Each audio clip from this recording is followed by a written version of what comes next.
to those, so try to make sure we can capture that. Councilmember Velpula, are you still there? Yes. Okay, great, thank you.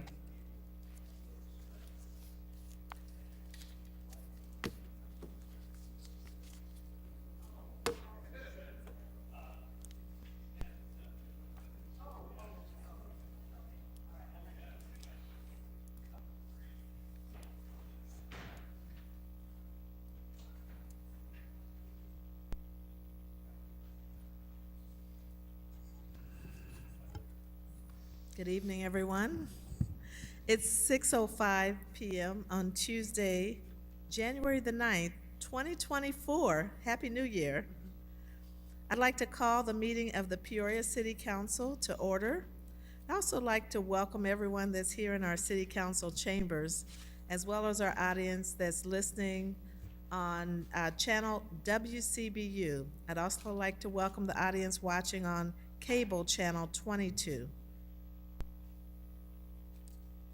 Clerk, the council mics are open. Please call the roll. Mayor Ali, Present. Councilmember Allen, Councilmember Sear, Here. Councilmember Gordon Young, Councilmember Graham, Councilmember Jackson, Here. Councilmember Kelly, Here. Councilmember Euler, Councilmember Riggenbach, Councilmember Velpula, Present. and Councilmember Vespa. Here. Okay. A notice was received by Councilmember Velpula of the City Council in accordance with the rules established in ordinance number 16142. Councilmember Velpula would be deemed authorized to attend the meeting electronically unless a motion objecting to Councilmember Velpula's electronic attendance is made, seconded, and approved by 2/3 of the members of the City Council physically present at the meeting.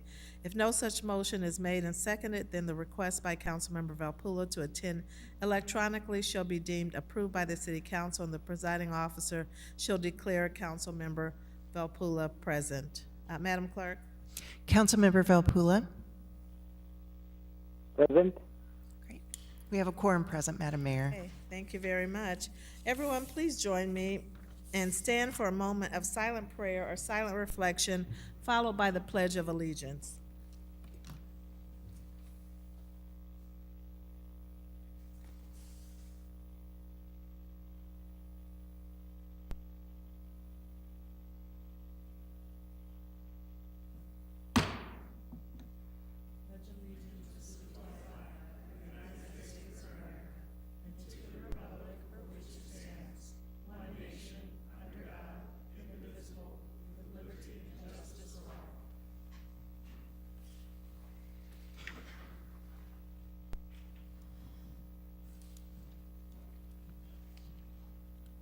Madam Clerk?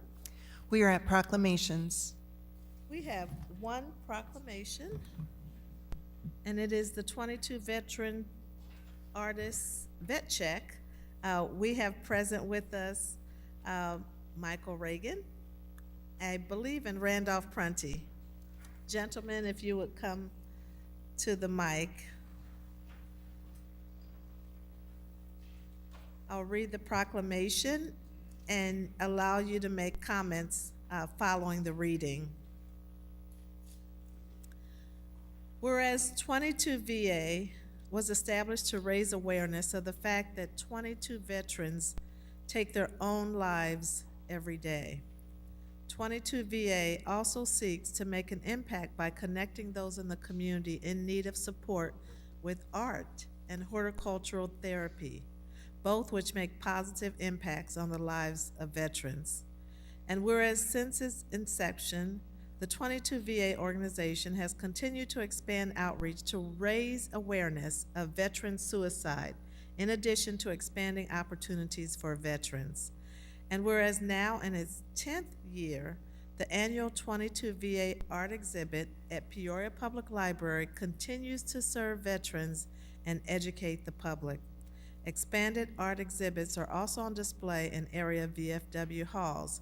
And whereas all community members are encouraged to take advantage of the resources available from 22 VA and to practice the 22 VA Vet Check, On the 22nd of every month, please check on a veteran and let them know you're thinking about them. The 22 VA Vet Check is intended to provide support to the neighbors and community members who are veterans and to remind them that they are not alone. Now therefore I, Reed Ali, Mayor of the City of Peoria, Illinois, do hereby recognize 22 VA for their contributions and ask the public to participate in the 22 VA Vet Check in Peoria, Illinois, dated this 9th day of January, 2024.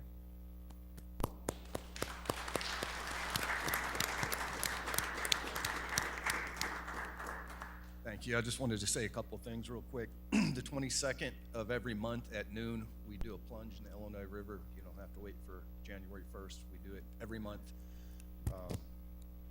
And we also started up a PTSD group at Peoria Heights VFW. The 28th will be our next day doing that. You can check the Peoria Heights Facebook page for the VFW to learn more about it. But it's for all veterans and first responders. Eric, I see you over there. So I want to make sure a lot of our police, fire department, they see some pretty horrible things too. So it's something we all need to take care of mental health a little better. So thank you. Thank you, Mr. Reagan, Mr. Prunty. Thank you for your important and dedicated work. I did visit the art display in the lower level of the downtown Peoria Library. It's very heart-wrenching. It's very important. It's very beautiful as well. I encourage others to visit that display. It's very important. Thank you again for your work.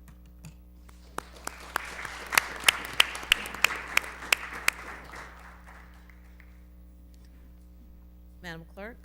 We are at the approval of the minutes. Councilmember Riggenbach?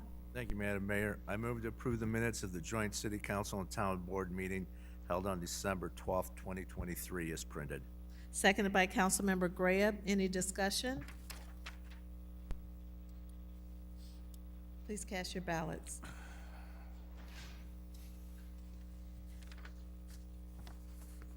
Councilmember Valpula?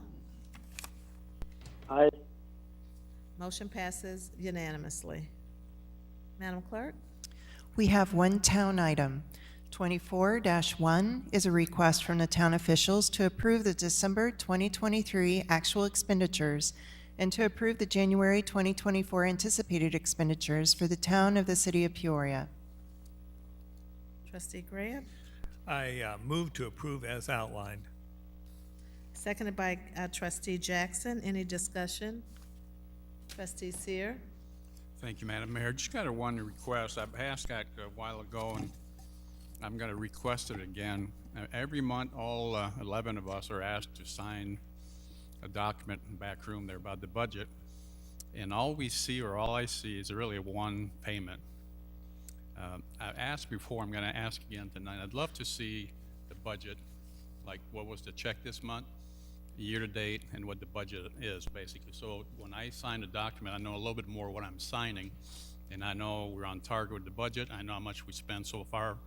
So I'm not sure, I don't think it would be too difficult of a request, but I'd love to see that, at least 3 columns, so we can I know a little bit more what I'm signing. Supervisor, can you respond to that? Thank you. Yes, thank you, Trustee Seer, for the question. So the question that you're asking for are the year-to-date. Now, those are updated once we end the month. There is some checks and balances that are set in place that we have to have done before we put that in there. What you're seeing before you and what we're asking approval on are the expense reports, but you would like to see what is done so far. You should be receiving those documents here soon. I believe, well, right now, we did have our bookkeeper that was out last week, so you should have an updated report this week for sure, because she'll be in tomorrow. But those are two separate. So what you're asking for approval on is the expense reports, but what you're requesting is where are we at so far. Those we don't have, you don't have to have approval on those, but we do provide that for you. Yeah, I'd really be interesting to see the year-to-date and what the budget is for each line item, if it's possible. Absolutely. In fact, I make sure that when you receive them, I receive them, so we get them at the same time, so you will be receiving them as well. Thank you. Thank you, Thank Madam you. Mayor. Welcome. So we have a motion and a second. Any other discussion? Please cast your ballots. Trustee Vespa? No, I didn't mean Vespa, I'm sorry. Trustee Valpula? Yes, Madam Mayor. Motion passes unanimously. Thank you. Sorry about that. I used to do that between two other guys. The R's and the V's. Okay, Madam Clerk? We are at the city portion of the agenda, the consent agenda. 24-2 is a request from the city manager and the chief diversity and inclusion officer to approve the amendments to the charter for the City County Commission on Racial Justice and Equity. 24-3 is a communication with a request to approve payment to PNC Bank for right-of-way acquisition and temporary easement of a portion of parcel 14-06-476-017 at 7901 North University Street for the proposed Pioneer Parkway and University Street intersection reconstruction project in the amount of $62,200. 24-4 is a communication with request to approve payment to Park Place Real Estate LLC for a right-of-way acquisition and temporary easement of a portion of parcel 14-06-476-015 at 8001 North University Street for the proposed Pioneer Parkway and University Street intersection reconstruction project in the amount of $64,700. 24-5 is a communication with a request to approve payment to Pioneer Industrial Park, Inc. for right-of-way acquisition and temporary easement of a portion of parcel 14-08-101-002 and 14-08-101-003 at 7820 North University Street for the proposed Pioneer Parkway and University Street intersection reconstruction project in the amount of $19,700. 24-6 is a communication with a request to adopt an ordinance correcting certain Scrivener's errors in the legal description of the South Village Tax Increment Financing District Redevelopment Plan and Program. 24-7 is a communication with a request for the following. A, adopt an ordinance authorizing the establishment of TIF interested parties registries and adoption of registration rules for such registries for the proposed Galena Road Industrial Park TIF District. And B, adopt an ordinance to establish a date for a public hearing for the proposed Galena Road Industrial Park TIF District. 24-8 is a communication with a request for the following. A, adopt an ordinance authorizing the establishment of TIF interested parties registries and adoption of registration rules for such registries for the proposed distillery TIF district. And B, adopt an ordinance to establish a date for a public hearing for the proposed distillery TIF district. 24-9 is an appointment by Mayor Ali to the East Village Growth Cell Advisory Committee with a request to concur of Daniel Rennick. 24-10 is an appointment by Mayor Ali to the Historic Preservation Commission with a request to concur of John Wiggins Redmond. 24-11 is a communication with a request to receive and file the Springdale Cemetery Management Authority annual budget for 2024. And 24-12 is a request to approve the committee report policy session from the December 12th, 2023 City Council meeting on violence prevention funding. And that concludes our consent agenda. Thank you, Madam Clerk. Are there items to remove from consent?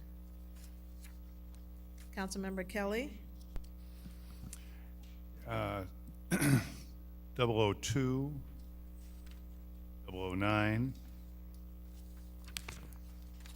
007, and 012, please. You said 007, didn't you? Yes, I did. Okay. Okay. I'm gonna repeat those, make sure I have them. 24002, 24007, 24009, 24012. Yes, thank Correct? you. Okay. Any other items to remove? Can I get a motion to approve? Councilmember Euler, seconded by Councilmember Seer. Any other questions? Please cast your ballots. Councilmember Velpula, Yes. motion passes unanimously. Madam Clerk? 24-2 is a request from the city manager and the chief diversity and inclusion officer to approve the amendments to the charter for the City County Commission on Racial Justice and Equity. Councilmember Kelly? Thank you, Madam Mayor. I have a couple questions on the proposed changes. First of all, on page number 1 of the proposed changes document, vision,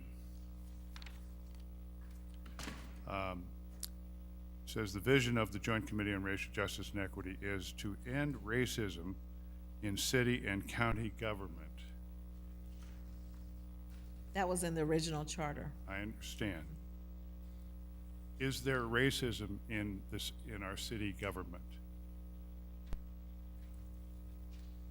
And if so, how do we measure that? Frankly, I don't know that there is. But is it truly the feeling of this commission that there is racism in our city government?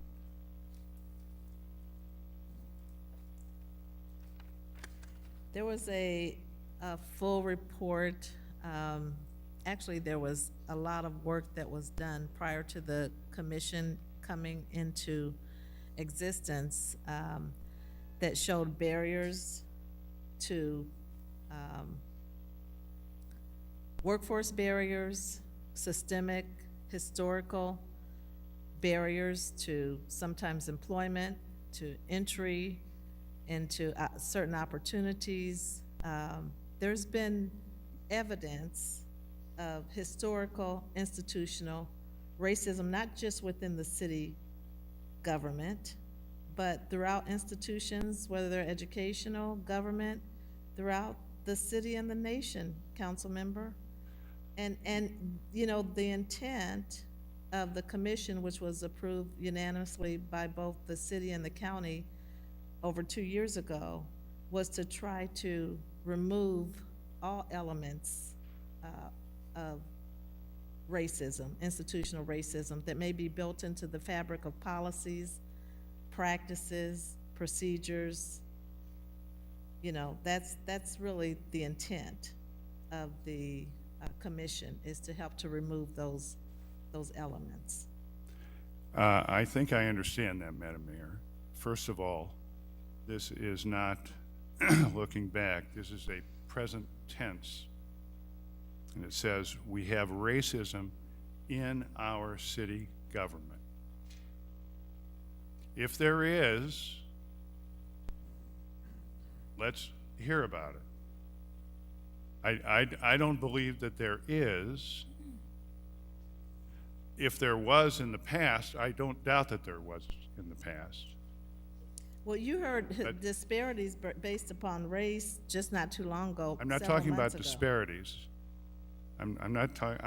I'm saying, do we have racism in our city government? This says that we do. My answer to that is yes. Okay, I would appreciate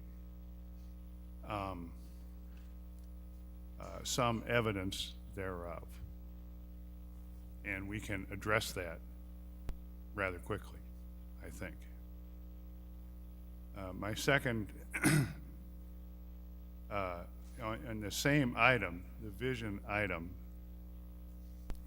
we want to achieve racial equity. Perhaps I'm ignorant, but I don't really know what that is. Is that, you know, I don't know how we're doing, and I don't know how we measure that. And it kind of goes along with my first objection. It sounds nice, but what is it exactly, and how do we measure it? Just to say it's there, There was a tool that was introduced a while ago to actually have some measurement of progress toward equity. But as I recall, you didn't want to use that tool within city government. I did not. I disagreed with the disparity approach to it. In other words, we have a certain percentage of this particular ethnic group in our city.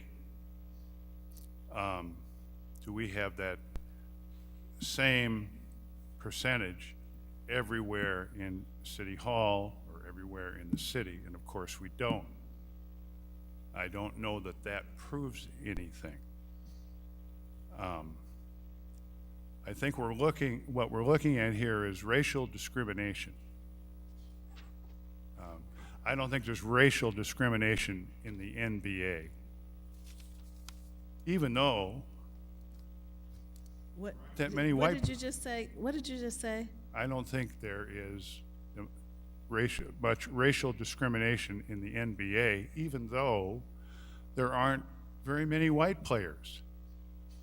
You get to play in the NBA by merit, not by how many people does it represent in the United States of America.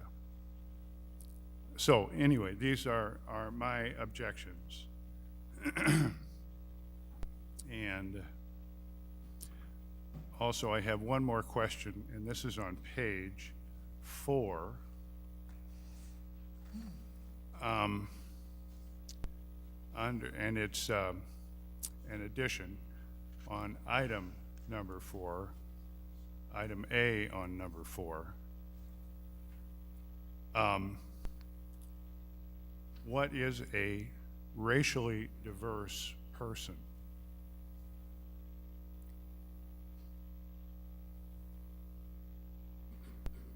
And that's also in paragraph C and CI.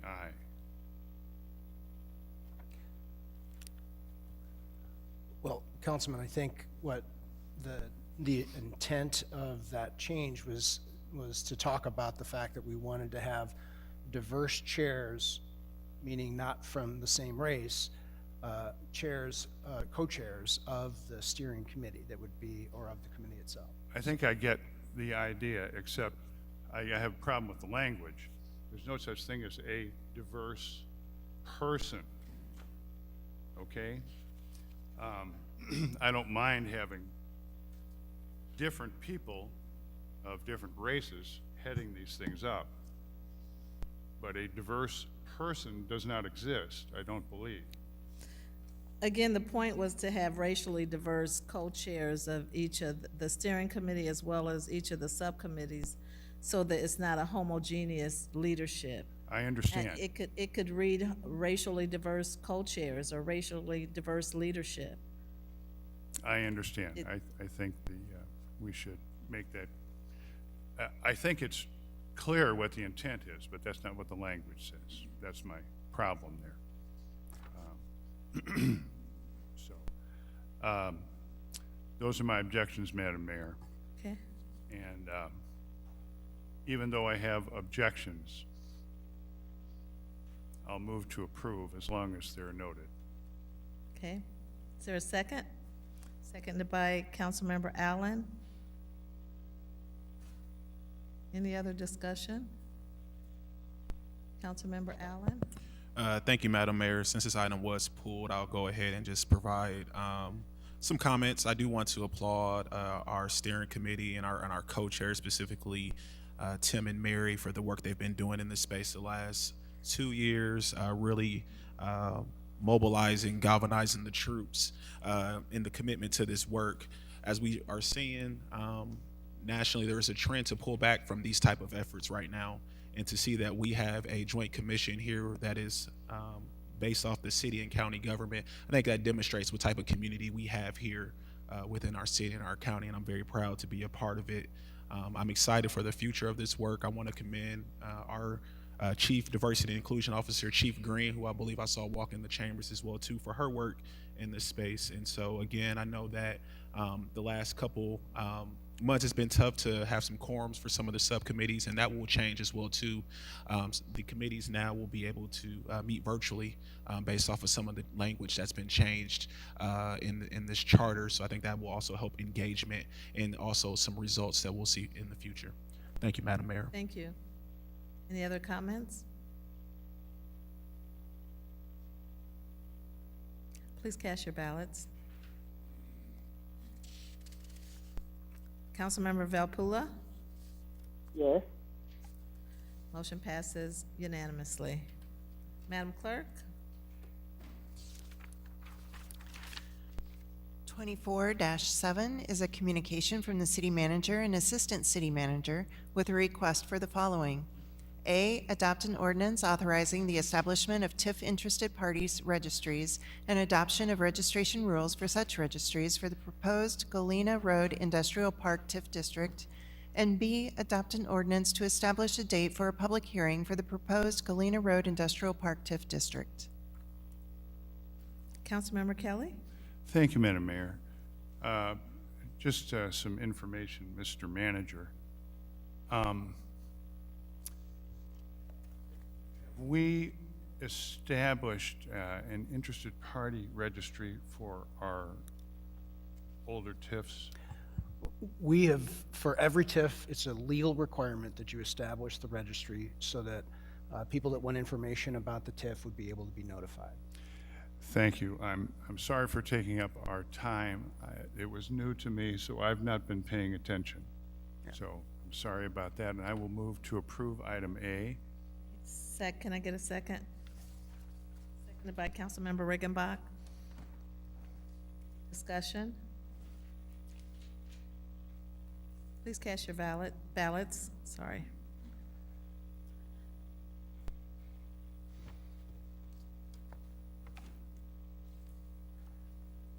Okay. Councilmember Valpula? Aye. Motion does pass unanimously, including Councilmember Graham.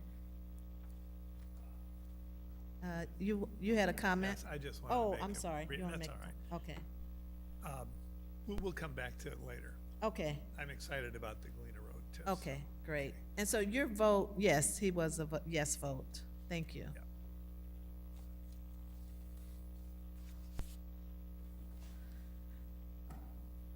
Madam Clerk? We That need was to vote item- on item B. Yes. Councilmember Kelly, I move to approve item B. seconded by Councilmember Riggenbach. Okay. Any discussion? Councilmember Graham, do you want to comment now? Yes, Manager, this could be an exciting area for development for our city. Do you have anything you or maybe the district council person would like to add to the discussion here? The area in question, this area along Galena Road, is predominantly zoned industrial. And looking at this as an area of future industrial development, we looked at the Galena Road area and thought this made a really good opportunity for us to work. The lion's share of the land that is east of Galena Road is owned by the water company that we're talking about here, and we've had discussions with them about future development and being able to look at that for future industrial development. There is industrial development as you go further north before you get to the city's fire training tower that is in this location as well. So it's a great opportunity for us to look at this. Very excited about this opportunity to try and foster additional industrial development. Today we had the general meeting of the Greater Peoria Economic Development Council, and one of the items that came up, and it'll actually come up Friday when we talk with our legislators, is the fact that we don't have enough assembled land industrial land Right. to foster development in the community. So this would certainly help us in that regard. Right, and too often I think we're riveted on the idea of bringing in some huge employer, but this council has been approving one development after the next, the accumulation of which I think will put us in very good stead and maybe even better than just some huge Goliath of an industry that could be helpful, but the things that we've been approving, for example, over off Allen Road and Councilman Sears District with Maui Gym, et cetera, now this, I think these are huge pluses for our community, and they will ultimately make our community more prosperous and create more jobs. Thank you. You're welcome. Councilmember Seer? Thank you, Madam Mayor. Thank you, Councilman Graham. I love when you turn your mic on and throw some good news for the 5th District.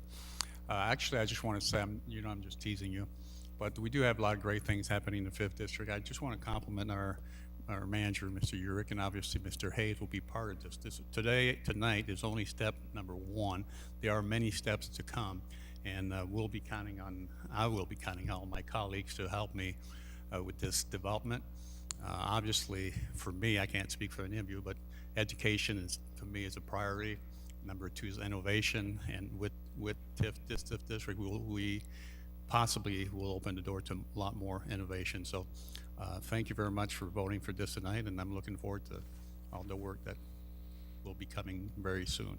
Thank you. Thank you. Seeing no more comments, everyone please cast your ballots. Councilmember Velpula? Aye. Motion passes unanimously. Madam Clerk? 24-9 is an appointment by Mayor Ali to the East Village Growth Cell Advisory Committee with a request to concur of Daniel Rennick.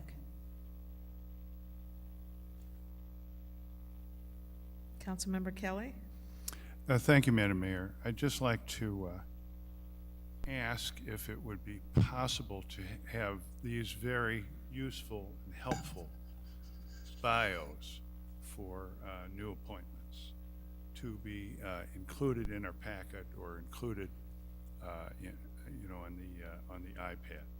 I think there was an intention, because they just started coming, and I know you just got them today, but they were intended to go in the package earlier on. That's great. Thank you, Madam Mayor. You're very welcome. And I will move to approve. Okay, is there a second? Seconded by Councilmember Graham. Any other questions, comments? Please cast your ballots. Councilmember Velpula? Aye. Motion passes unanimously. Madam Clerk? 24-012 is a request to approve the committee report policy session from the December 12, 2023 City Council meeting on violence prevention funding. Councilmember Kelly? Yes, Madam Mayor, thank you. I'd like to suggest or ask for a change in the minutes. The minutes state, I have to try to find it here.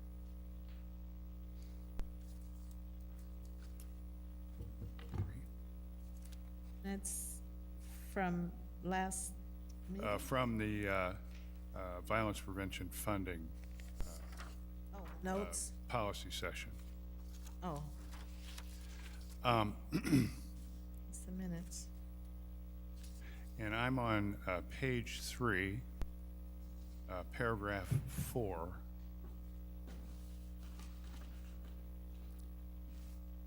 The sentence in question, speaking of myself, he said he supported long-term solutions such as lighting for a lasting impact on the community and did not support funding programs focused on addressing poverty.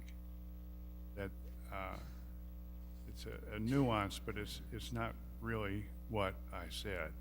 What I said was, I'm disappointed that poverty programs don't seem to be working very well. That's what I said. I said I did not say that I did not support funding programs focused on addressing poverty. So the committee report, isn't that this right here? It's attached to your council communication. It's 24-012 in your packets. Okay, I see.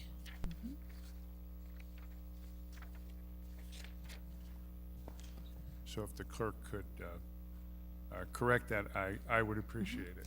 Understand. Could we Okay, have a motion to amend the minutes? okay. I will so move. Did you capture what he intended? We had stated in the minutes that he said he supported long-term solutions such as lighting for a lasting impact on the community and did not support funding programs focused on addressing poverty. So, you know, we can amend the minutes. We can review the recording as well to make sure we capture that accurately. Okay, are you comfortable with that? Yes, I am, Madam Mayor. Okay. Based upon that amendment, do you want to, I'll move Move. to amend the minutes. okay. Can I get a second? Seconded by Councilmember Seer. Any other discussion? Please cast your ballots. Councilmember Valpula, Aye. motion passes unanimously. Okay, thank you, Madam Clerk. We are at first readings. 24-13. Pardon me, I'm sorry. The motion to amend was passed, but the item hasn't been approved. So they're amended, but they haven't been approved. Thank you. Thank you. Okay, so we'll bring them back to approve. Is that correct? Or can we do it now? Okay, Councilmember Kelly. I will move to approve. Okay, seconded by Councilmember Seer. Any questions, comments? Please cast your ballots. Councilmember Valpula, Aye. motion passes unanimously. Madam Clerk? Now we're at first readings.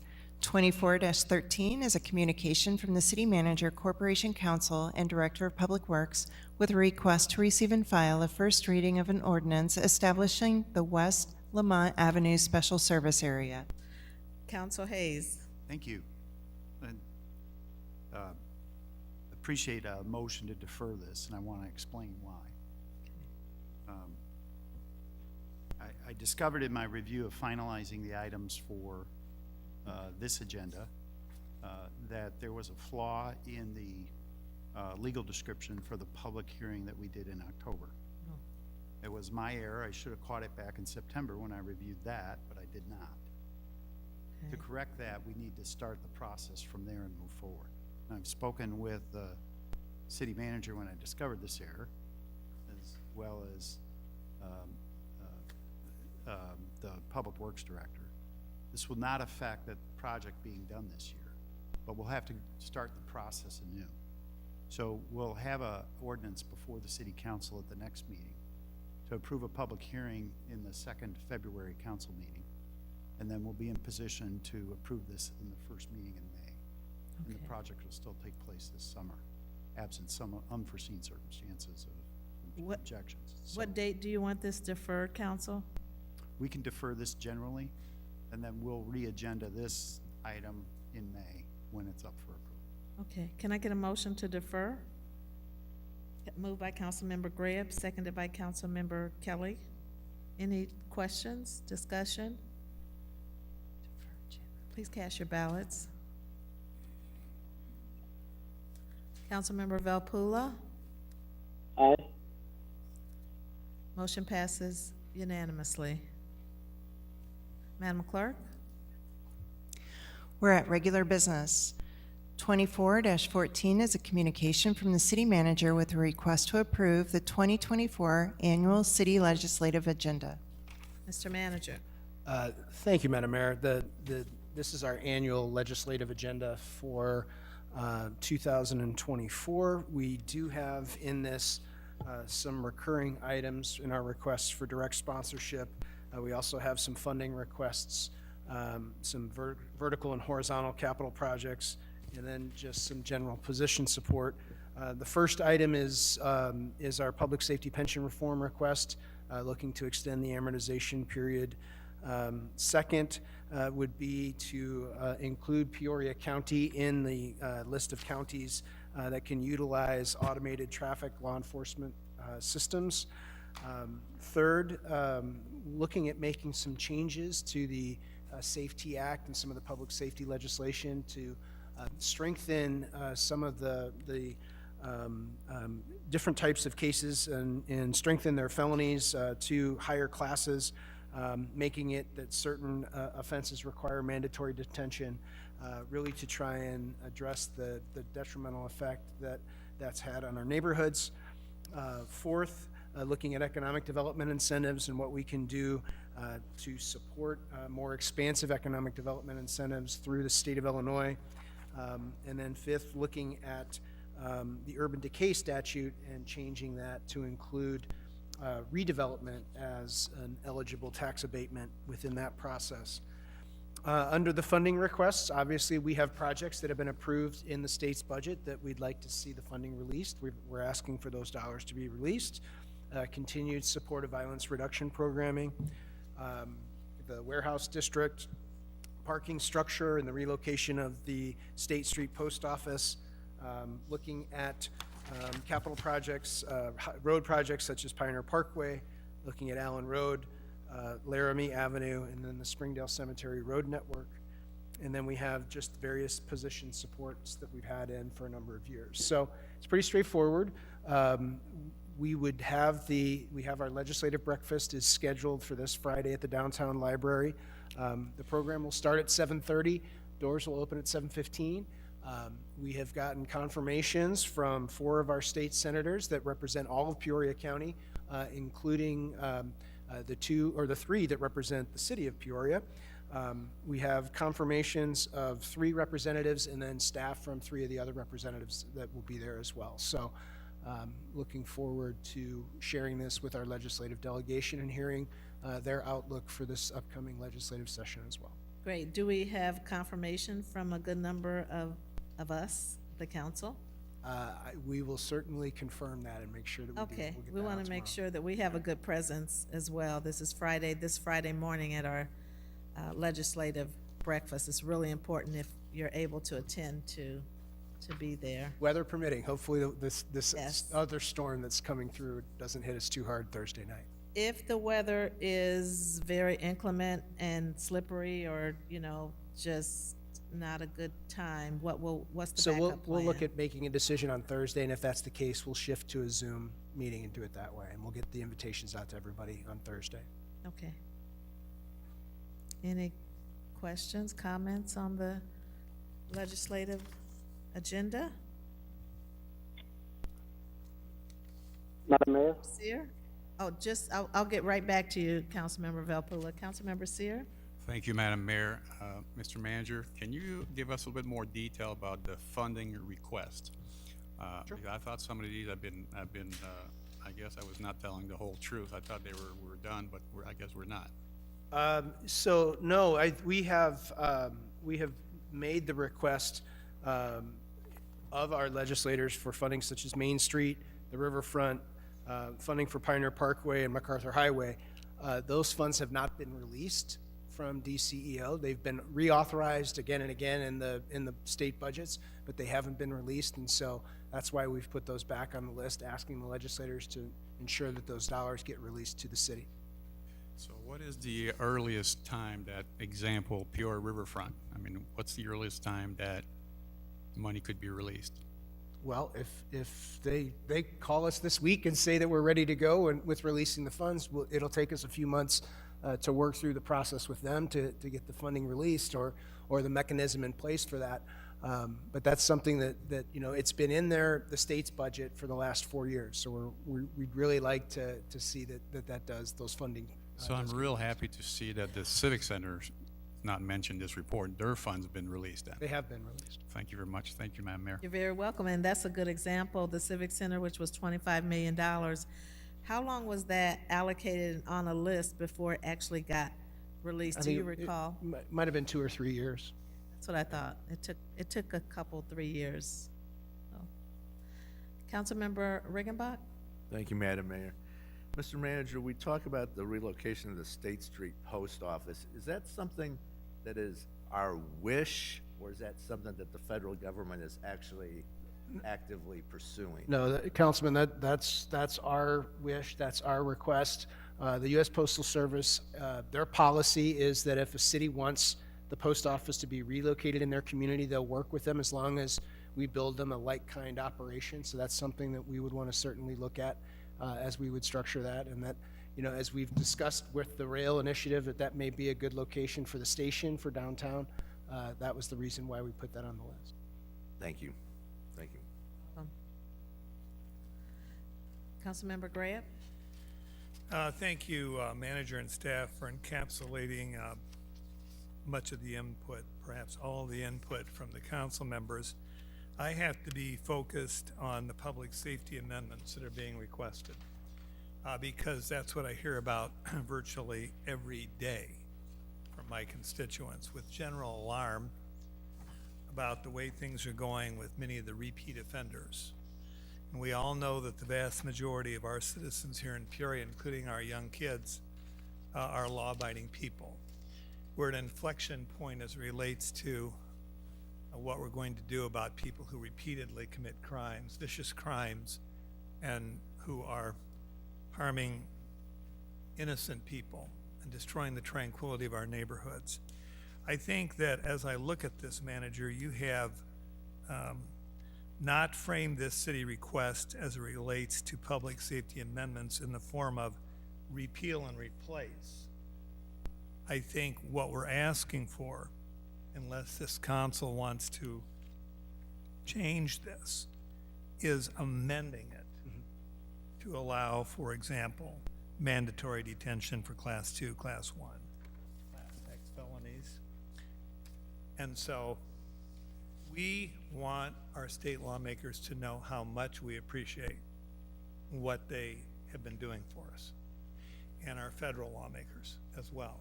So when we meet with them, I hope they take this in the appropriate way, because the Safety Act was a big flashpoint all over this state.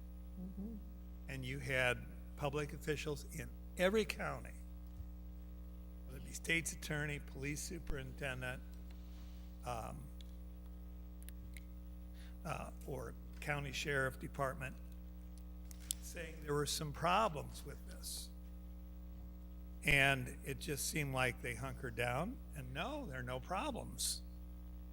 Now, I happen to know that many of the problems that we have, and you know this, that we're having in Peoria are not unique, Mayor Lee, to Peoria. That's right. Some of the communities, for example, that came down for the rail press conference, like Morris and Pontiac and Bloomington, and they weren't here for that, but comparably sized cities, they're having many of the same problems that we have.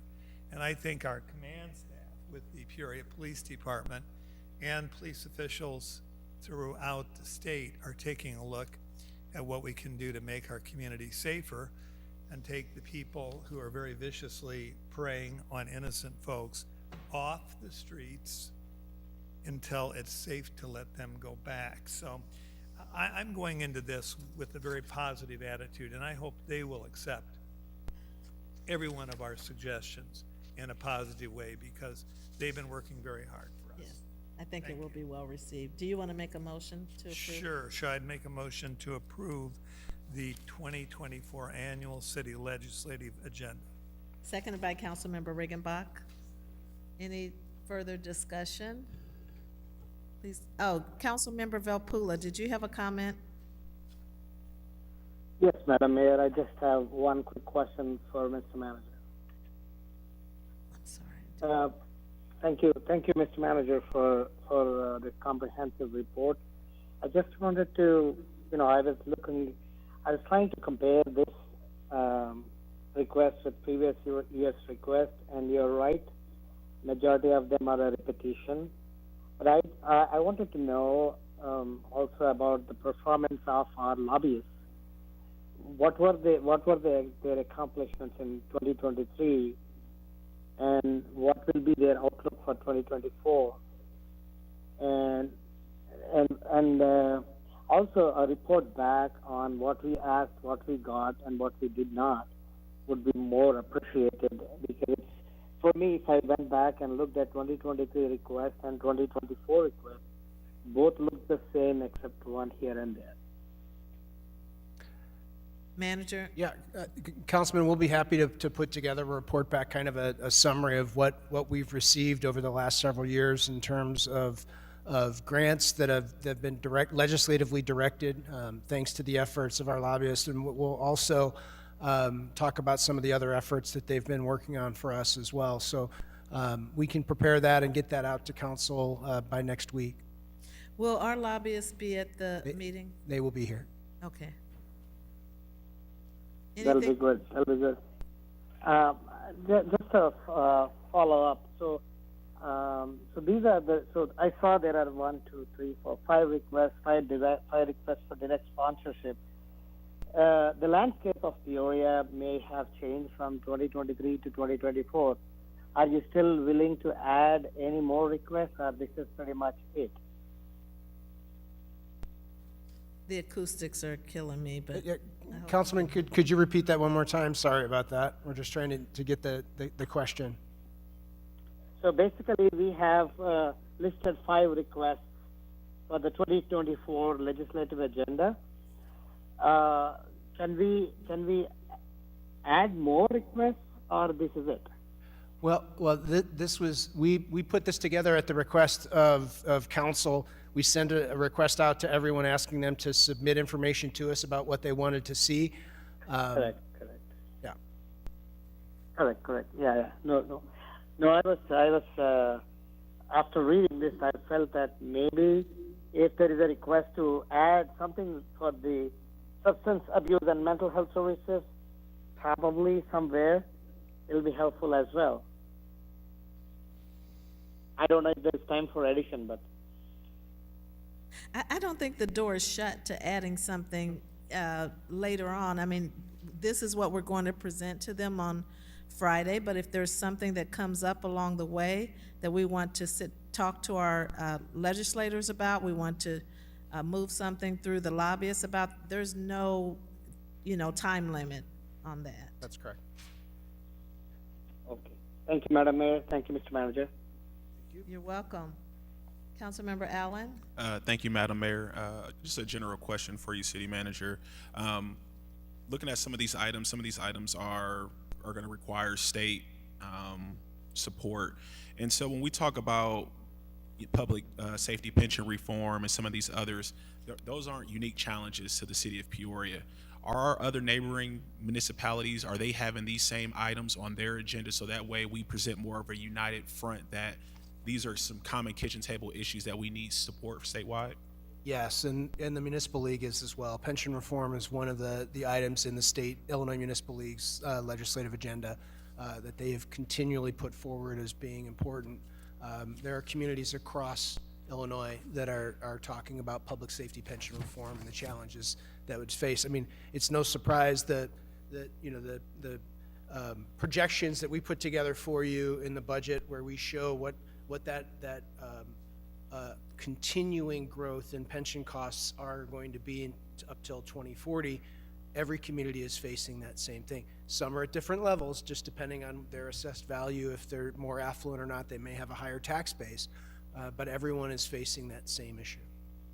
No, I would definitely appreciate that. And I know that there was some appetite around the council to look into the automatic cameras, if you will, for the traffic lights and things of that nature. And so I didn't know if that was also the appetite of some of our local municipalities in the area as well too.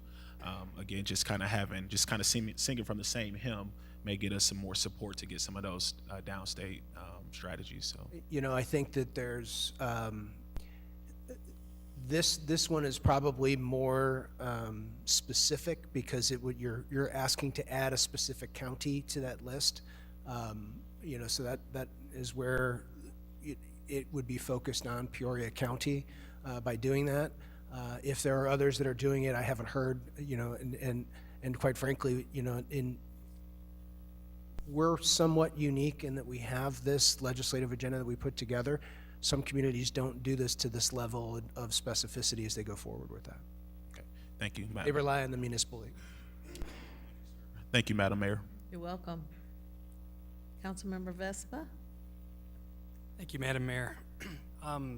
Just a couple questions. What's the justification for treating, you know, Chicago pension funds different from downstate? That doesn't seem very fair to me. It was designed that way, and I think that you know, it goes back, you know, when they created pensions 70, 80 years ago, they put them in different statutes, and they have different benefit structures and different levels of requirements that are set out in each one of those different statutes. So, Well, yeah, that seems kind of an easy sell from my vantage point. And also with regard to the Safety Act, you know, there was a lot of talk about, you know, how that'd be the purge when it finally went into effect. I think that went into effect September 18th. I'm not sure that there's been so much recidivism before trials, you know, people being released and then committing crimes before their trials, such that we've seen, you know, a big difference. I do think what's, you know, been the problem before and is a continuing problem is, you know, minors committing crimes, stealing cars throughout our city. That seems to be more the Juvenile Courts Act than the Safety Act. I know the Safety Act gets a lot of the spotlight and a lot of the attention, but, you know, at juvenile courts, you know, 16-year-olds stealing cars, 15-year-olds joyriding, you know, get released to their parents as a matter of course. And it's not really the judges, it's not the prosecutors, it's the law as written. So that's not a Safety Act issue, in my opinion.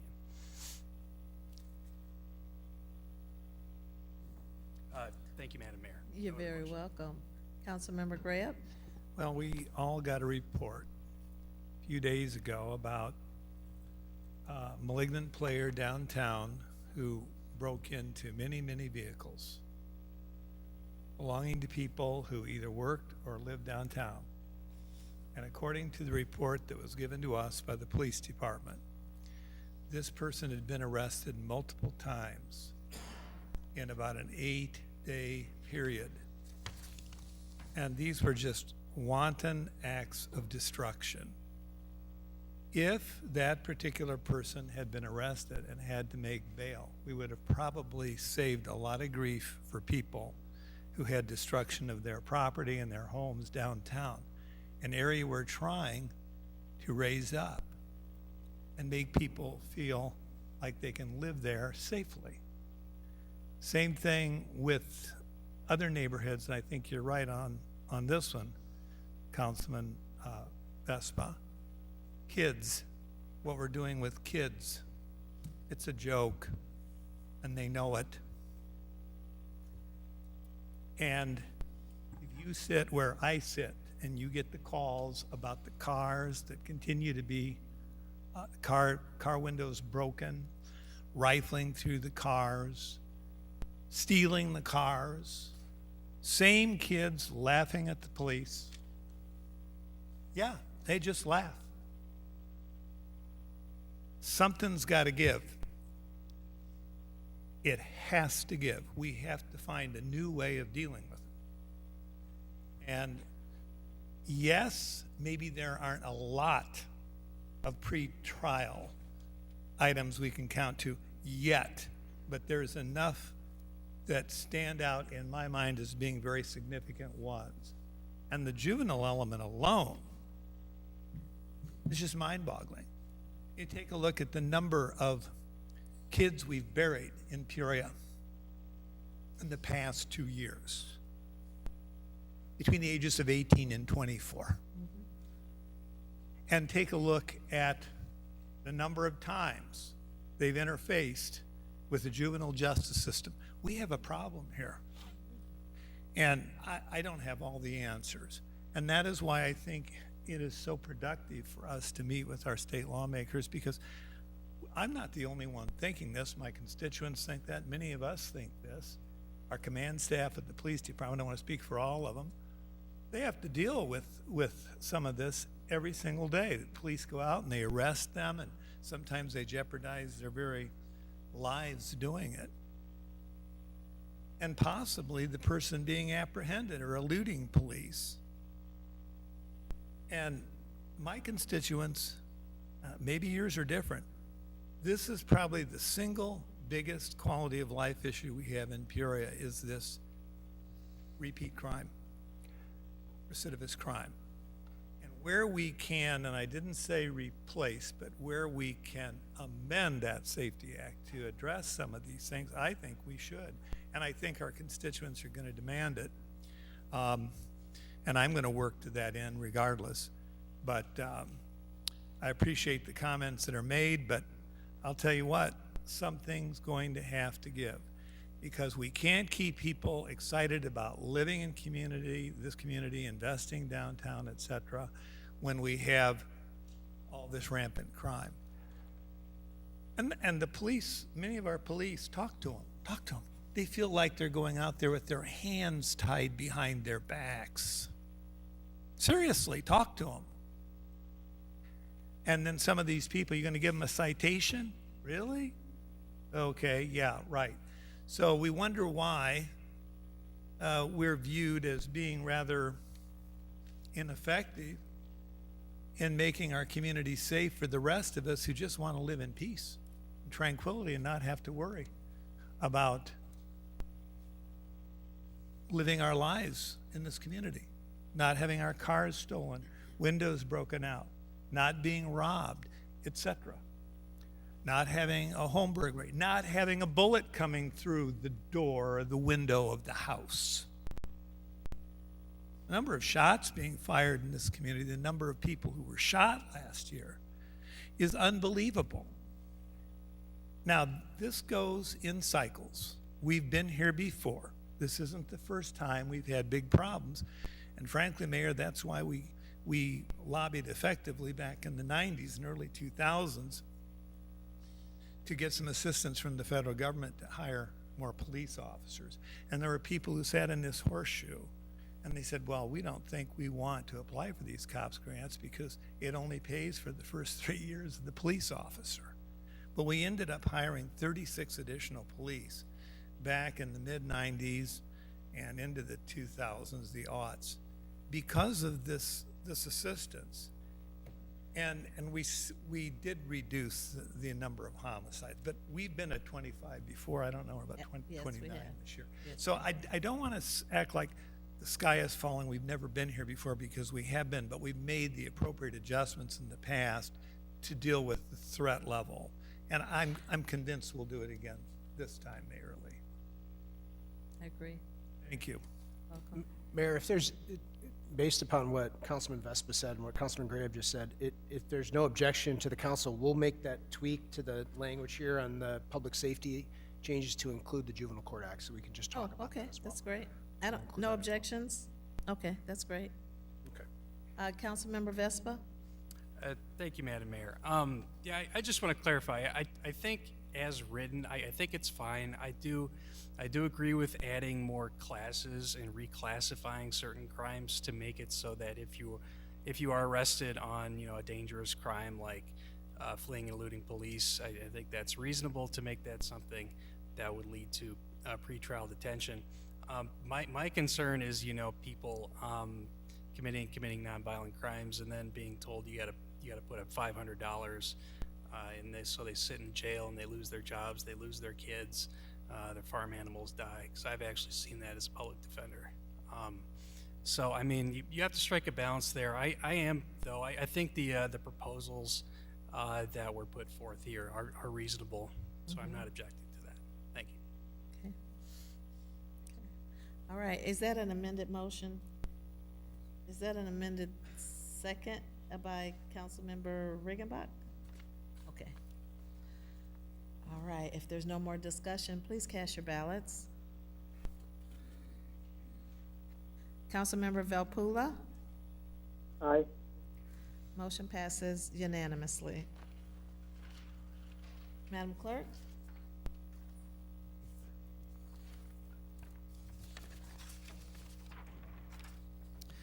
Twenty-four 15 is a communication from the city manager and assistant city manager with a request to approve the purchase of infrastructure for an outdoor dining pilot program in the downtown central business area and riverfront with the vendor Mod Street in the amount not to exceed $175,000.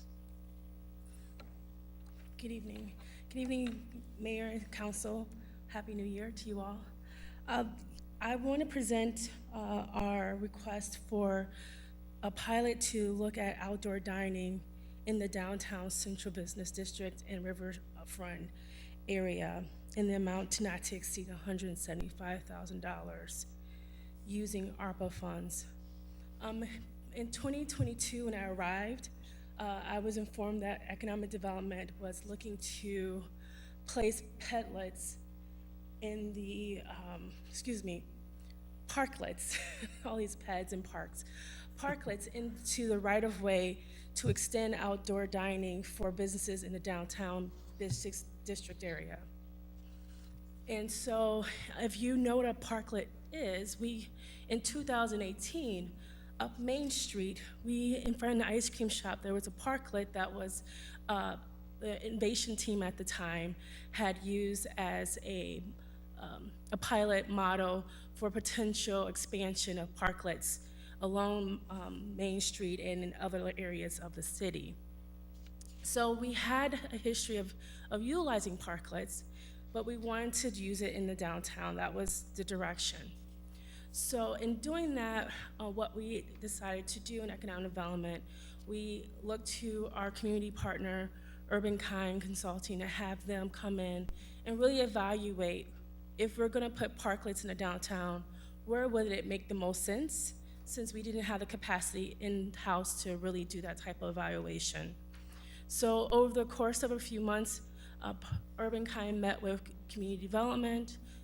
We spoke to them in economic development, looked at our current policies and ordinances, and then did an evaluation of what we can do moving forward and what type of vendor we can potentially be moving forward with. Initially, we were just going to go ahead and get the container parklets that you see in our neighboring community in Peoria Heights. It's very successful. Everyone knows how the structure looks like. It is once you construct it, it's a one unit piece, so you can't deconstruct it. So there was questions about, well, if we do move with that type of material, where will we store it in Public Works? So, that was the first questions, where will we store multiple units? So we brought that challenge to Urban Kind as well. And so in doing so, they came back and they presented us with a few of vendors in adherence to our purchasing policy. We did review a number of vendors, and then we came that Mod Street was the most viable vendor that fit the criteria that we wanted to move forward with. But in selecting Mod Street, we realized that they offered more than just a container. They actually offered units. And what the units are, it allows for flexibility that you can construct and assemble and deassemble, as well as something that we didn't even think about, which totally took the project to a different direction.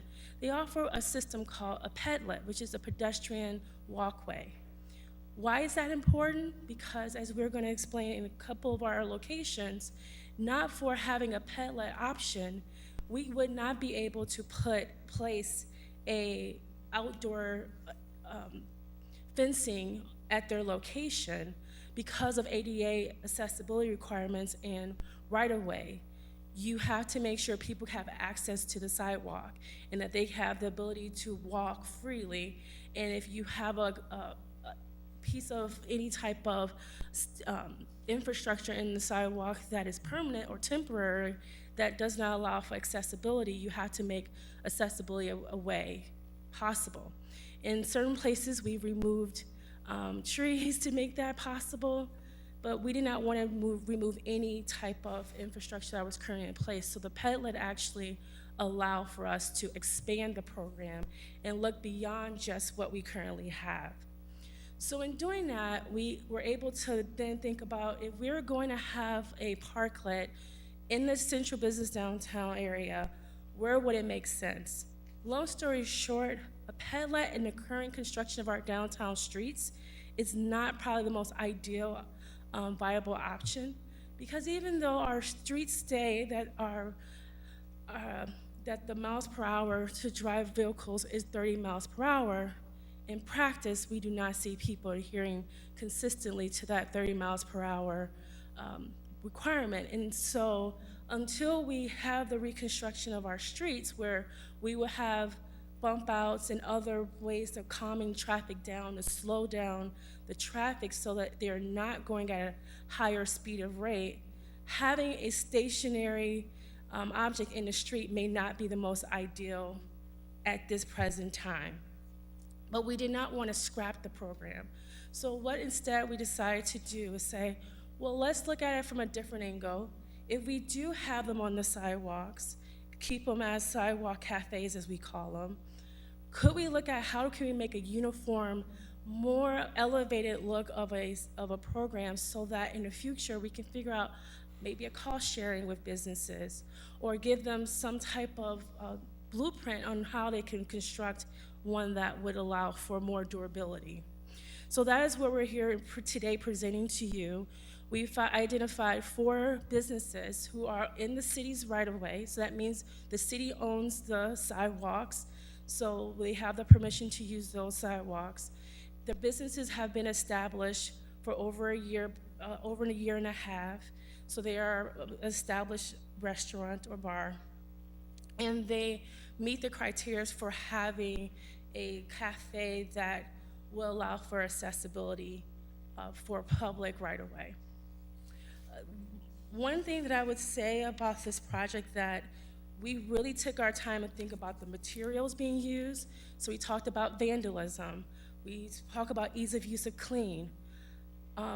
Because they are in the city's right-of-way, we are going to disassemble them in the wintertime to allow for the sidewalks to be open again. We have a place to store because of the fact that they're now compact and they're easy for us to lift and move out the way.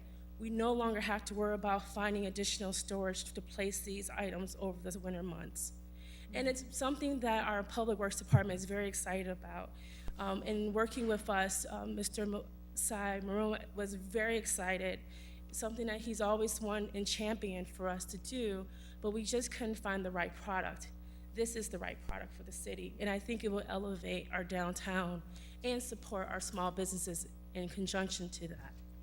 So if there's any further questions, I'm here to answer those questions. I was trying to give a brief overview, but I don't want to be too long-winded, so I'm here to answer any questions. Thank you, Manager Richardson.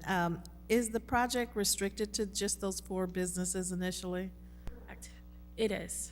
Okay. And we did invite other businesses, and these were the 4 that responded, saying that they would be interested to work with us. Okay. So we're keeping track of those that may want to come on board at a later time? Yeah, we in the downtown, so we kept it very much in the downtown. We actually went around and looked at every business that would have an have access, and I would say 80% of those businesses we are capturing. Okay. Councilmember Graham? Manager Richardson, you've done a great job on this, and in conversation with the big 4 that have been approved so far, they're excited, looking forward to it. I had the chance to visit with the engineers out at the Director of Power's shop on Dries Lane a few days ago, and I understand we're going to begin that very important talked about since '95. We're actually doing it. The conversion of Adams and Jefferson, we're going to start in a few weeks, actually, and we're hoping that the conversion of Adams and Jefferson from Walnut to Hamilton will be completed by July of '26. Are we thinking in terms of sequencing that as we get parts of this done, we might be able to begin, even though the entire redirection of Adams and Jefferson project might not be totally complete because of the length of it? Yes, sir. And I would also, what's so nice about this product is that as we continue to build the infrastructure, they're interchangeable pieces. So we can move and place these anywhere we would like to see. When we finish with the two lane conversion, the hope is going back to those businesses and re-engaging them now that the project is completed to see if they would like to be a participant in the program. We did allocate funds in 2024 using ARPA dollars for this to expand up Main. The Petlet is a game changer, and I think if we expand up Main, we will have the Petlet as part of that project to allow for expansion of this program. You know, when I think the first one manager was outside Las Delicias, and, you know, that was one of the negatives that we saw, that it was made out of wood, and I think now we have the ability to collapse these and store them more readily. Probably not going to use them in the winter. No, that is a condition of the program, that the businesses understand that it's a seasonal use. Good. I'm excited about it, and I know the merchants downtown are. But, you know, Mayor, I think there might be some more businesses that might want to join. I think so. Okay. Well, I look forward not to make this a pilot. We're going to come back to council with an evaluation this year out. So if there's any further questions or interest, we will look forward to answering those questions in economic development. Councilmember Gordon Young. Thank you, Madam Mayor. Manager Richardson, I just wanted to commend you and the staff with this wonderful work. I am a fan of outdoor dining, and I think that it definitely gained popularity during COVID, at the height of COVID, you know, to keep businesses going. But I especially like that it gives opportunities for our businesses to draw in more support. But I also wondered, and you touched on it, you know, how far we're talking about expanding. I was thinking about Main Street, and so I know my colleague Grayup would like to see that, and because it's just perfect, a perfect area to see and to make that connection from downtown all the way up the hill. I guess my question for you is for the listening audience, because I think there's going to be a huge waiting list for something like this. At least it sounds like it. It looks beautiful. How would business owners, you know, apply or get on that waiting list or keep an eye out for additional information regarding this? We are going to continue our partnership with Urban Kind, and they're going to help us evaluate how we move to the next step. So that has already been something that we've been ideating about, is how do we expand if the pilot is successful. We call it a pilot because we're testing this out to see if the types of materials and the layout really makes sense. But the fact that we can have some uniformity with some of our product, especially with outdoor dining, would be very beneficial. So Main Street is definitely on our radar, and we are looking at all the areas where we have our major corridors of outdoor, outside dining that's already established. Could we expand other businesses to, you know, participate with that? And then just one more comment. I also really appreciate the fact that it's interchangeable. And so that means if the business moves, then maybe it can go with them or whatever, but at least it's not permanent fixture. No, and there's flexibility there. We own the infrastructure, and maybe that's a conversation we can have later if there's a way for a business to purchase it. But for now, under the pilot, we do own that. So if that business does go out and there's not a restaurant there to replace it, we can move that infrastructure to another location. Awesome. Thank you very much. Thank you, Madam Mayor. You're welcome. Councilmember Allen. Thank you, Madam Mayor. I want to echo the sentiments of my colleague. This is innovative. It's timely as we talk about just how do we continue to keep growing and developing our downtown, which is one of the greatest assets that we have in our community. I love the idea and seeing that you're collaborating with a local consulting firm in Urban Kind. I know some of their team, and that's great as well too. And I do believe that this is going to open up the possibilities of what other businesses can do. You know, once you see that Neon Bison has outdoor dining now, and now across the street, you say, maybe I can think about this, you know, whether it's that strip where the judge's chambers is, or just other businesses. You know, I think sometimes we're afraid to try or afraid to see the possibilities. And so I commend your staff for having the vision to try something different. And I'm excited, as someone who works downtown now, I look forward to visiting one of these outdoor dining spaces in the near future. Thank you, Madam Mayor. You're welcome. Councilmember Jackson? Thank you, Madam Mayor. Well, I would just like to echo the sentiments. This looks like a great idea. I'm really excited about possibilities in and around areas like Fulton Street, which, you know, can be a very inviting place for lunch, for music, entertainment. I just had one question, and in the literature, I don't know if I overlooked it. Do we know much about hours? Would this primarily operate during lunch, evening, dinner? Do we know much about that? The business would continue to operate as they normally do, and if they have a liquor license, they would still have to adhere to their liquor license requirements. So we will continue to support those businesses, and hopefully they are able to expand, because now we're adding capacity by allowing them to be having outdoor dining, where some of these businesses, I'm going to be honest with you, one business owner was just over the moon because they knew this is something they wanted to do but did not have the capital to invest in it, because they were trying to keep their business afloat just with the changing economy. And so this really has allowed some of those businesses to really think beyond just the now. So hopefully that will allow some businesses to expand. The Neon Bison, as you all know, is moving to the 600 block of Main. So this is where that infrastructure will be. And they're going to be, right now, they're currently a bar only. They're expanding into a restaurant. So this is going to help elevate their additional services that they're providing. Thank you very much. Thank you, Madam Mayor. You're welcome. Councilmember Kelly? Thank you, Madam Mayor. Assistant City Manager, my hat and my hair, but my hat is off to you. I think this sounds like a wonderful idea. It could be a real catalyst for really changing the ambiance of our downtown and really making it more attractive to more people. I just want to compliment you on the work. The drawings and the photos from other cities are very attractive. Looks like very good work. Thank you. I would also like to acknowledge Urban Kind is here tonight. We have Chantel and Tanya back there, and I have to give it to their team. They really were the engine behind this. If not for their support, you know, we would probably still be talking about it. So to be in front of you tonight really is a testament to the team and their efforts and commitment to their community. So thank you to them as well.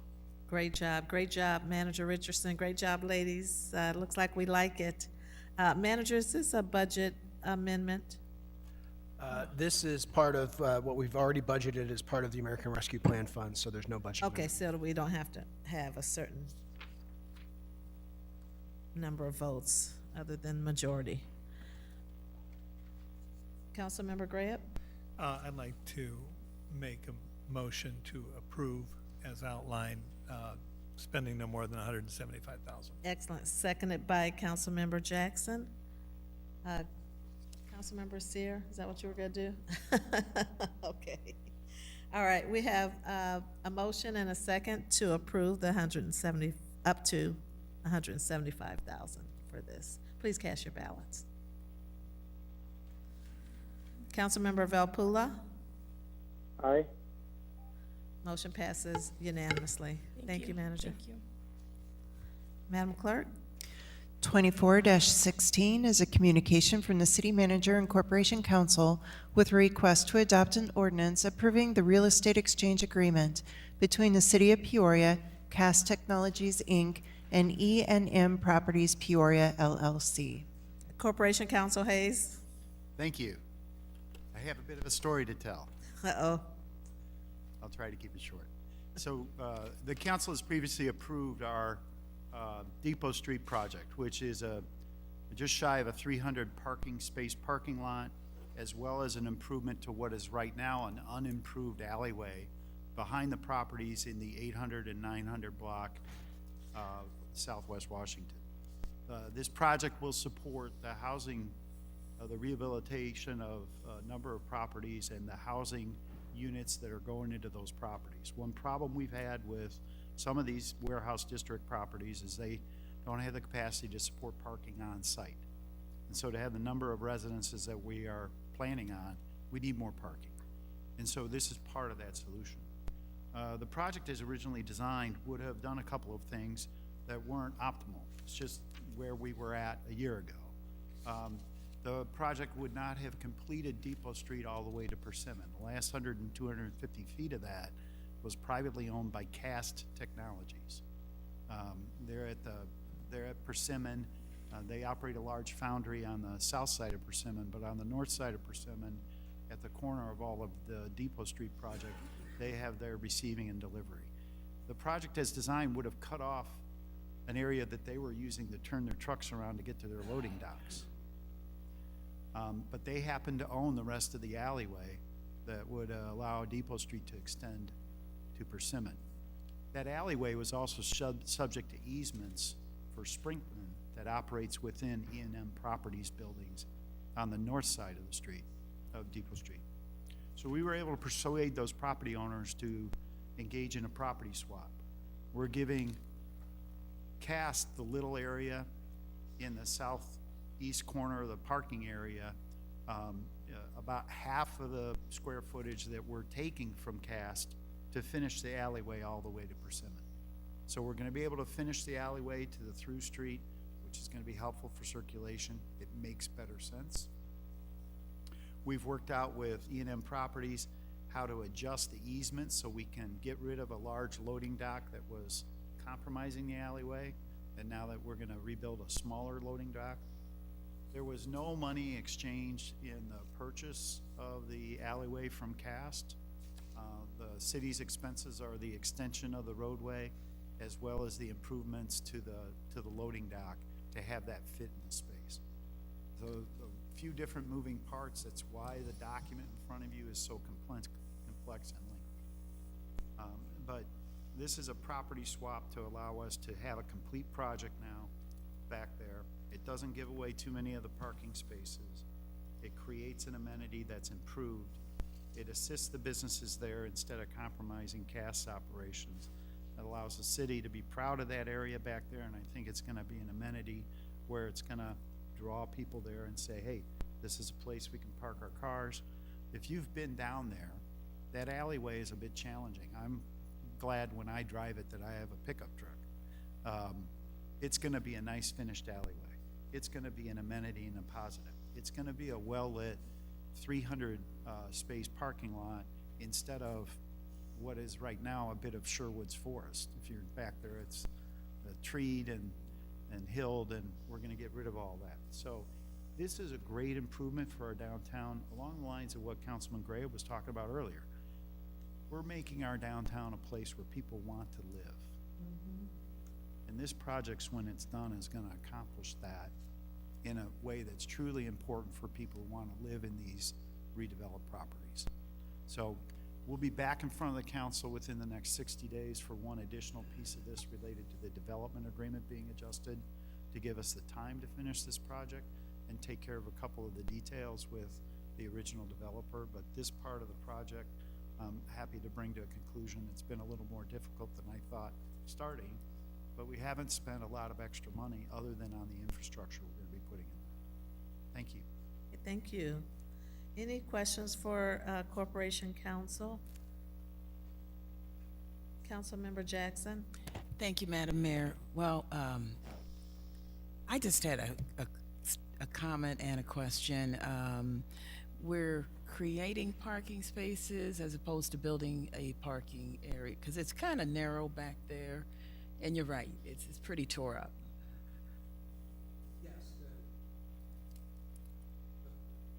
There you go. Thank you. The plan all along was to build a surface parking lot between the 800 to 1000 block of Washington Street.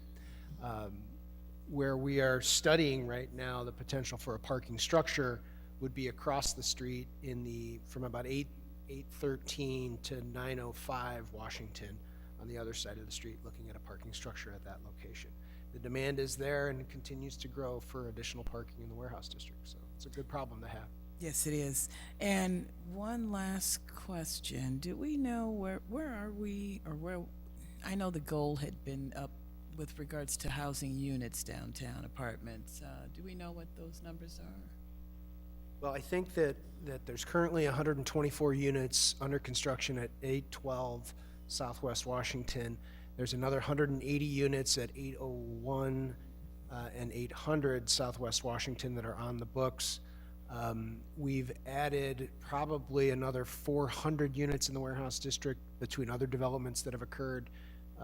And the plan would be, I think, well, at 800 Adams, I think there's another 90 units that are being built there as well. So I'm just trying to keep track of everything there, so. Okay. Quite a bit. Okay. It sounds like we're reaching or exceeding that 800 mark.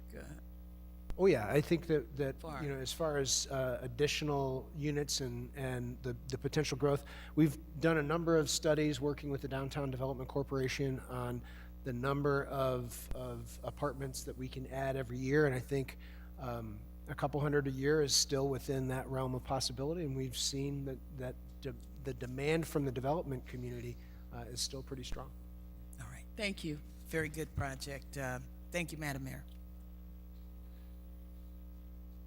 Councilmember Gordon Young? Thank you, Madam Mayor. Just have a quick comment and question. First, I think this is a much-needed project, and there's certainly a need for more parking spaces, and particularly as we're continuing to develop downtown. I was just wondering, when we're talking about the estimated cost that we may be going over, do we have the dollar amount where we're at? Yeah, I think that the overall project with some of the facility-related work, or utility-related work, excuse me, it's gonna probably end up being closer to $13 to $14 million is where we're gonna be. That'll all come out of the TIF, and that's where, you know, as additional TIF increment is generated, that's where that'll be paid back for, out of there. Okay, thank you. You Thank say Madam 13 Mayor. to 1400, not Million. thousand. Million. Million. $14 million. $1 million. Okay. As your public works director would tell you, nothing's cheap when it comes to infrastructure anymore. Thank you. Thank you. Any other comments, questions? Can I get a motion? Moved by Councilmember Euler, seconded by Councilmember Gordon Young, to approve the real estate exchange agreement between the city and CAS Technologies and E&M Properties, Peoria LLC. Please cast your ballots. Councilmember Velpula? Aye. Motion passes unanimously. Madam Clerk? 24-17 is a communication from the City Manager and Chief of Police with a request for the following. A, accept the fiscal year 2023 Illinois Department of Commerce and Economic Opportunity grant from the Illinois Department of Commerce and Economic Opportunity in the amount of $125,000. And B, to adopt an ordinance amending the City of Peoria 2023 revised budget relating to the general fund to recognize the receipt of grant funding from the Illinois Department of Commerce and Economic Opportunity, providing the fiscal year 2023 DCEO grant in the amount of $125,000. And item B requires a 2/3 vote of the council members voting, no less than 6 votes. Mr. Manager? So this is a grant that we received from the state of Illinois through DCEO. It's $125,000. Due to the timing of the grant, what we wanted to do is use this funding through the police department for their license plate reader technology, and this will reimburse us for the costs that we've already incurred. Okay, any questions? Councilmember Graham? Move to approve A as outlined. Is there a second? Seconded by Councilmember Riggenbach. Move to approve A. Please cast your ballots. Councilmember Valpula. Aye. Motion passes unanimously. Councilmember Graham. Move to adopt the ordinance amending the budget as outlined in B for the receipt of grant funding from the Illinois Department of Commerce and Economic Opportunity. Seconded by Councilmember Riggenbach. Any questions, comments? Please cast your ballots. Councilmember Valpula. Aye. Motion passes unanimously. Madam Clerk. 24-18 is a communication from the city manager and chief of police with a request for the following. A, to accept the fiscal year 2023 Illinois Department of Human Services grant from the Illinois Department of Human Services in the amount of $500,000. B, adopt an ordinance amending the City of Peoria 24-25 biennial budget relating to the general fund to recognize the receipt of grant funding from the Illinois Department of Human Services in the amount of $500,000. And this item requires a 2/3 vote of council members voting no less than 6. C is to approve the release of 2 notices of funding opportunities in the amount of $250,000 for youth-related violence prevention grant activities and the amount of $105,000 for youth-related violence prevention microgrant activities, with recommendations to come to council for an internal staff review team. And D, to approve the remaining grant funding to be spent on police and fire explorer equipment in the amount of $100,000, supplies for the Peoria Role Model Project in the amount of $35,000, and grant writing 301 workshops in the amount of $10,000. Mr. Manager. Thank you, Madam Mayor. This is the grant that we discussed at the policy session that we had last month. It's $500,000 from the Illinois Department of Human Services. What we wanted to do with this, so obviously the first item, item A, is to just accept that grant. Item B is to create the budget amendment. And then item C is the approval of how we'll go about spending those dollars. And with that, what we're recommending is, as we discussed, the $250,000 for violence prevention funding to go out for the community. And there's the grant or the proposed RFP is listed in the packet. In addition, taking $105,000 and trying to work with smaller agencies that have kind of been left out in the past. And really, the police department has leaned in and said that they will work with those smaller agencies to ensure that their report writing and follow-up and follow-through is up to snuff, so that we can make sure that we're complying with the state's grant requirements. And then that leaves us then with a remaining $145,000 in the grant, and we have 3 recommendations here. The police and fire department's Explorer programs, funding equipment for those, funding the role model project, supplies for the role model project to match what came in through PNC Bank for that program. And then lastly, and this has been very well received by the community, is that our police department's grants team has been providing kind of grants 101 and 10201 and now 301 training for the community to try and build their grant management capabilities, and that's what the remaining $10,000 would be for. Because again, we have to spend these dollars by July 1, we have an internal review team that we're recommending to come back to you with recommendations, and that's going to include the chief of police, the community development director, the community development grants director, the city manager, and the police department's grants coordinator as well. So that's the team, and I think 4 of the 5 of us are here in the audience tonight. So, but we'll be making those recommendations with a very, very quick turnaround to try and get the dollars out the door and spent. So would those come back to the next council meeting? Or is there I'm not sure if it'll be the something next quick? council meeting, but we'll get them back to you as soon as we can, and that, so that we can start that process with the agencies. So we're trying to move as quick as we can on this, because we know that we have a very short window. Questions?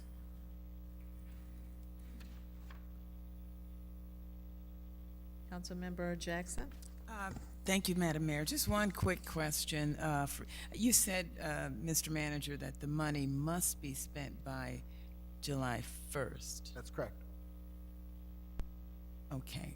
And so, okay, all right. Really, June 30th. June right? 30th, June 30th Right, is the end of the okay. fiscal year, yeah. Okay, all right, okay, thank you. Thank you, Madam Mayor. Welcome. Councilmember Kelly? Thank you, Madam Mayor.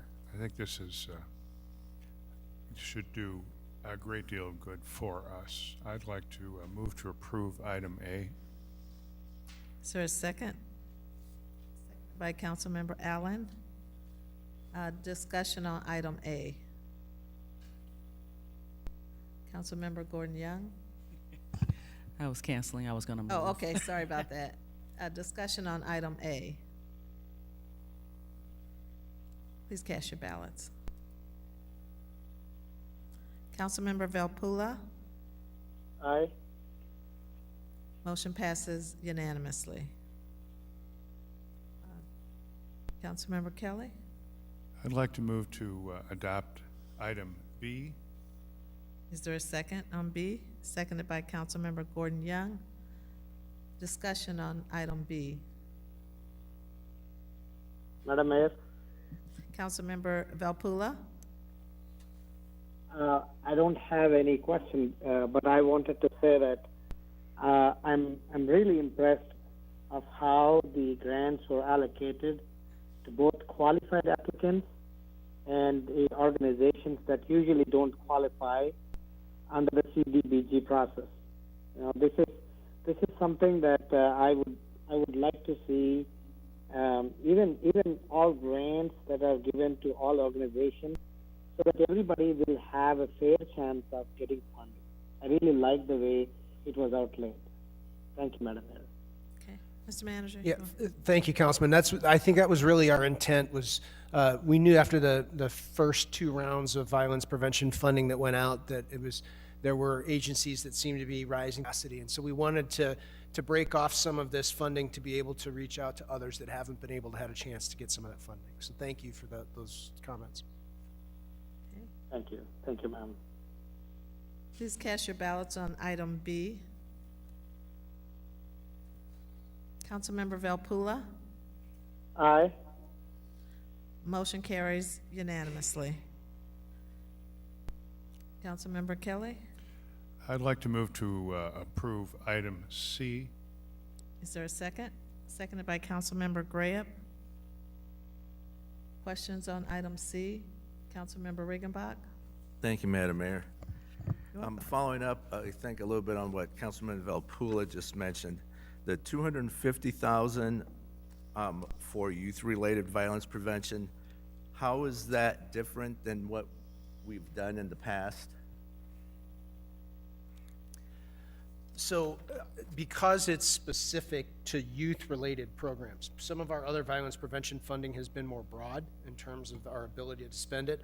But because this money is coming from the Department of Human Services, they've narrowed the scope for us to focus directly on youth. And I think that's where the major difference is between the funding that we've seen in the past.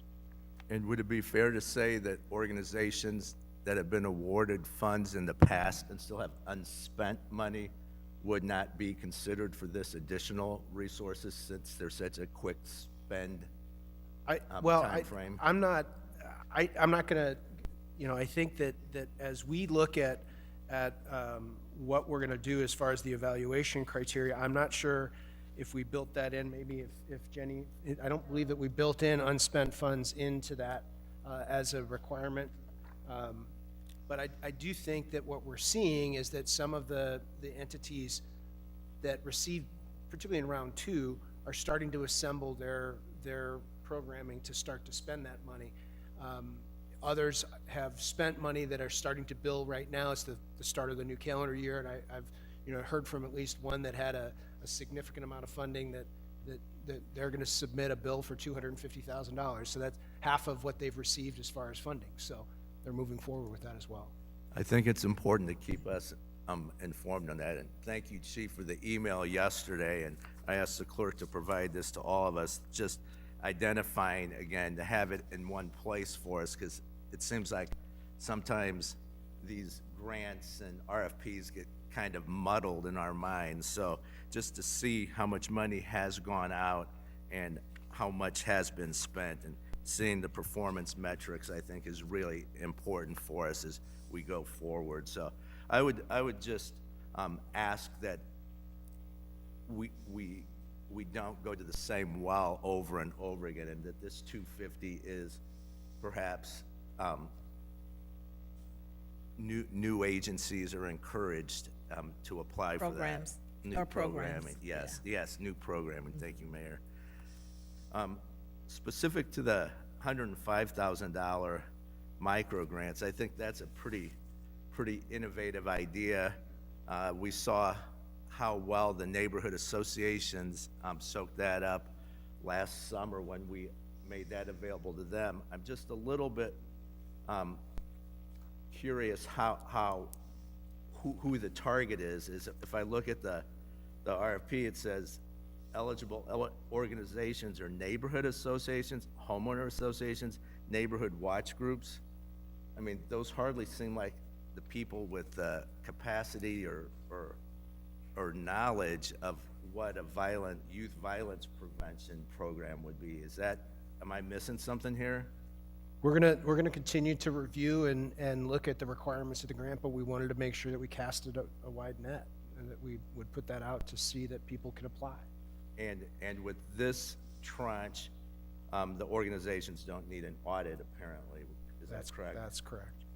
That's going to be a nice wide net. Yeah, So it will. hopefully, we'll see some outcomes there that will be beneficial for all of us. Thank you. Can you also identify, Mr. Manager, what is the age of a youth in this opportunity? I believe that in youth here, we were talking 16 to 24, I think is what we're looking at here. What is it, 12 16 to to 24? 24. 16 to 24, okay. 16 to 24, okay. Okay, thank you.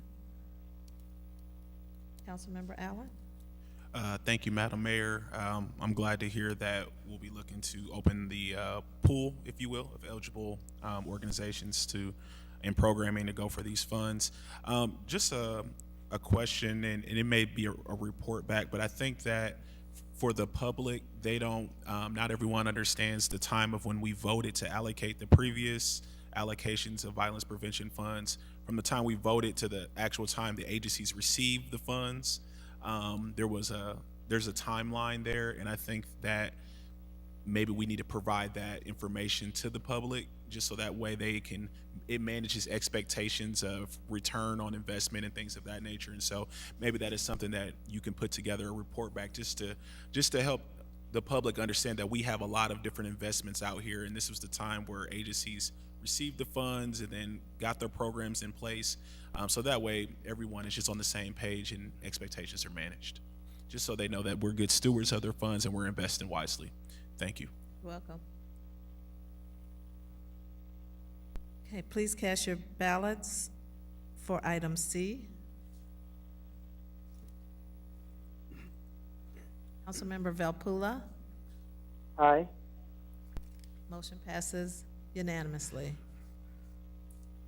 Councilmember Kelly, I'd like to move to approve item D. can I get a second? Seconded by Councilmember Graham. Any questions, comments? Councilmember Riggenbach? Thank you, Madam Mayor.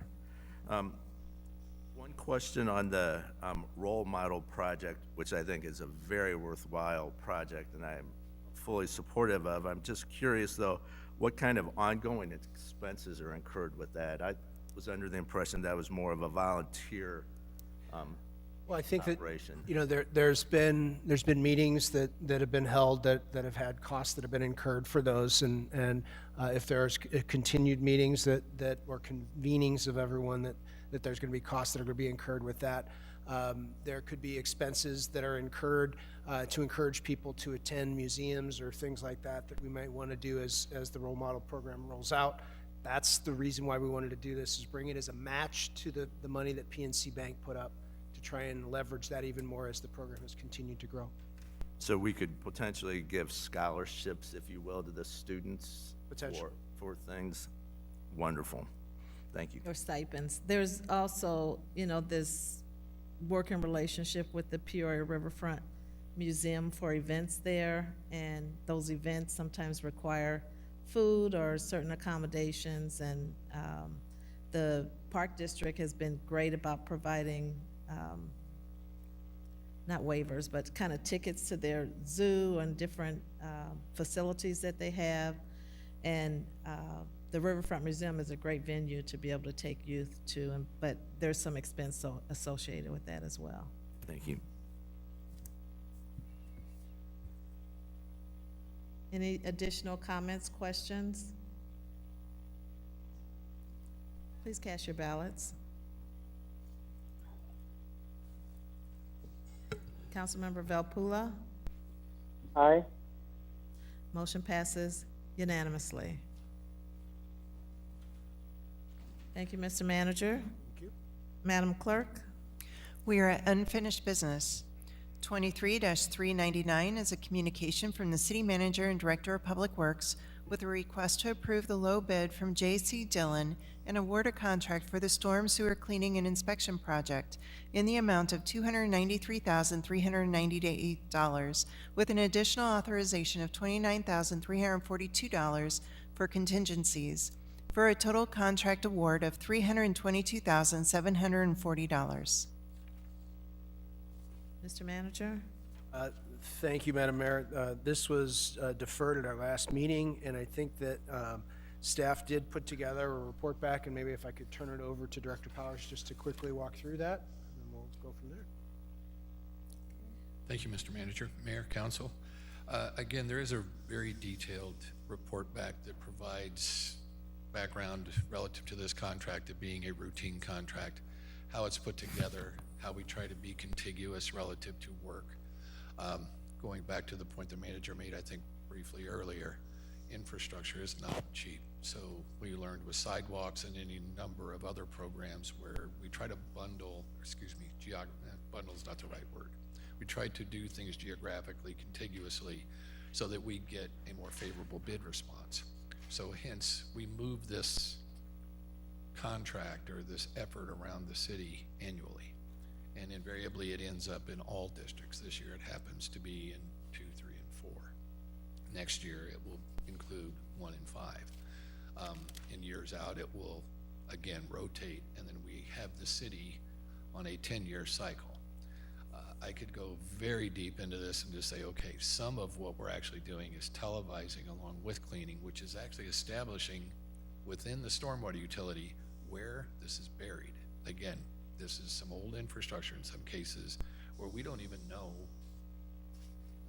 just the condition, but where it exists. So this is an effort that is going through, again, a cyclic type event. I believe, again, the report back explains what's there.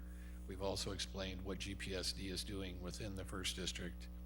I would also state that the lion's share of a $100 million effort over the next 16 years is taking place within the first district. Next year alone, we're spending $22.5 million in infrastructure improvements alone, just infrastructure in the first district. So I believe this is well represented overall in what is good for the city. I think the contract rotates the correct way. And I guess last I would add that the time sensitivity of this is the bid opening was 21 November and expires 60 days thereafter, meaning we have till the 21st, which this is our last opportunity. I'll stand by for any other questions you may have, but I hope we've answered your concerns. Thank you, Director Powers. We have Councilmember Jackson. Thank you, Madam Mayor. I just had a point of clarification. Did I just hear you say that the schedule would include for this this work would include District 1 next year? Yes, District 1 and 5, Okay. which are not in this year. Okay, that was the question I needed some clarification on. And, you know, as I mentioned in the meeting that, you know, some of our older neighborhoods are probably in worse shape. And I know that we've got the CSO work going on, but mind you, we probably would not have the CSO work going on had the federal government not told us to do it, okay? So I appreciate your information, and I appreciate all the hard work that you all are doing. I just wanted to make sure that given this 10-year cycle, you know, we wouldn't be at the back end of it, because we've got deteriorating infrastructure, probably some of the worst in the city in District 1. So I appreciate your providing the information, and with that, I would like to make a motion to go ahead and approve item number 399. There were some more questions, Councilman? No. Okay. Actually, well, there may be one, but yes, seconded by Councilmember Graham. Thank you. Councilmember Seer? Thank you, Madam Mayor. Just one question, Mr. Manager. This contract won the healthiest fund we have, or pot of money, is our stormwater utility fee. Why are we not using stormwater utility fee to pay for this contract instead of the CIP? Well, this is, if I look at this, I think what as it's written, it's coming out of the community investment plan. We budget for that there, but I think this is coming out of the stormwater utility fund. It is coming out of the stormwater utility fund. Thank you, sir. Thank you, Madam Mayor. Yes, you're welcome. I don't see any more questions.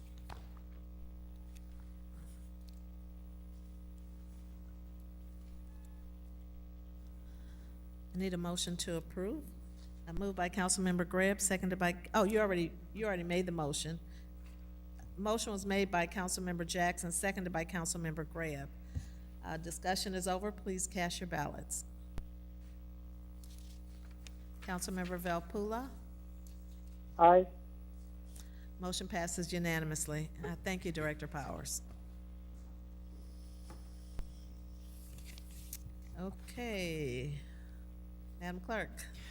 23-395 is a communication from the City Manager and Director of Community Development with a request to continue the discussion on short-term rental regulations. Mr. Manager?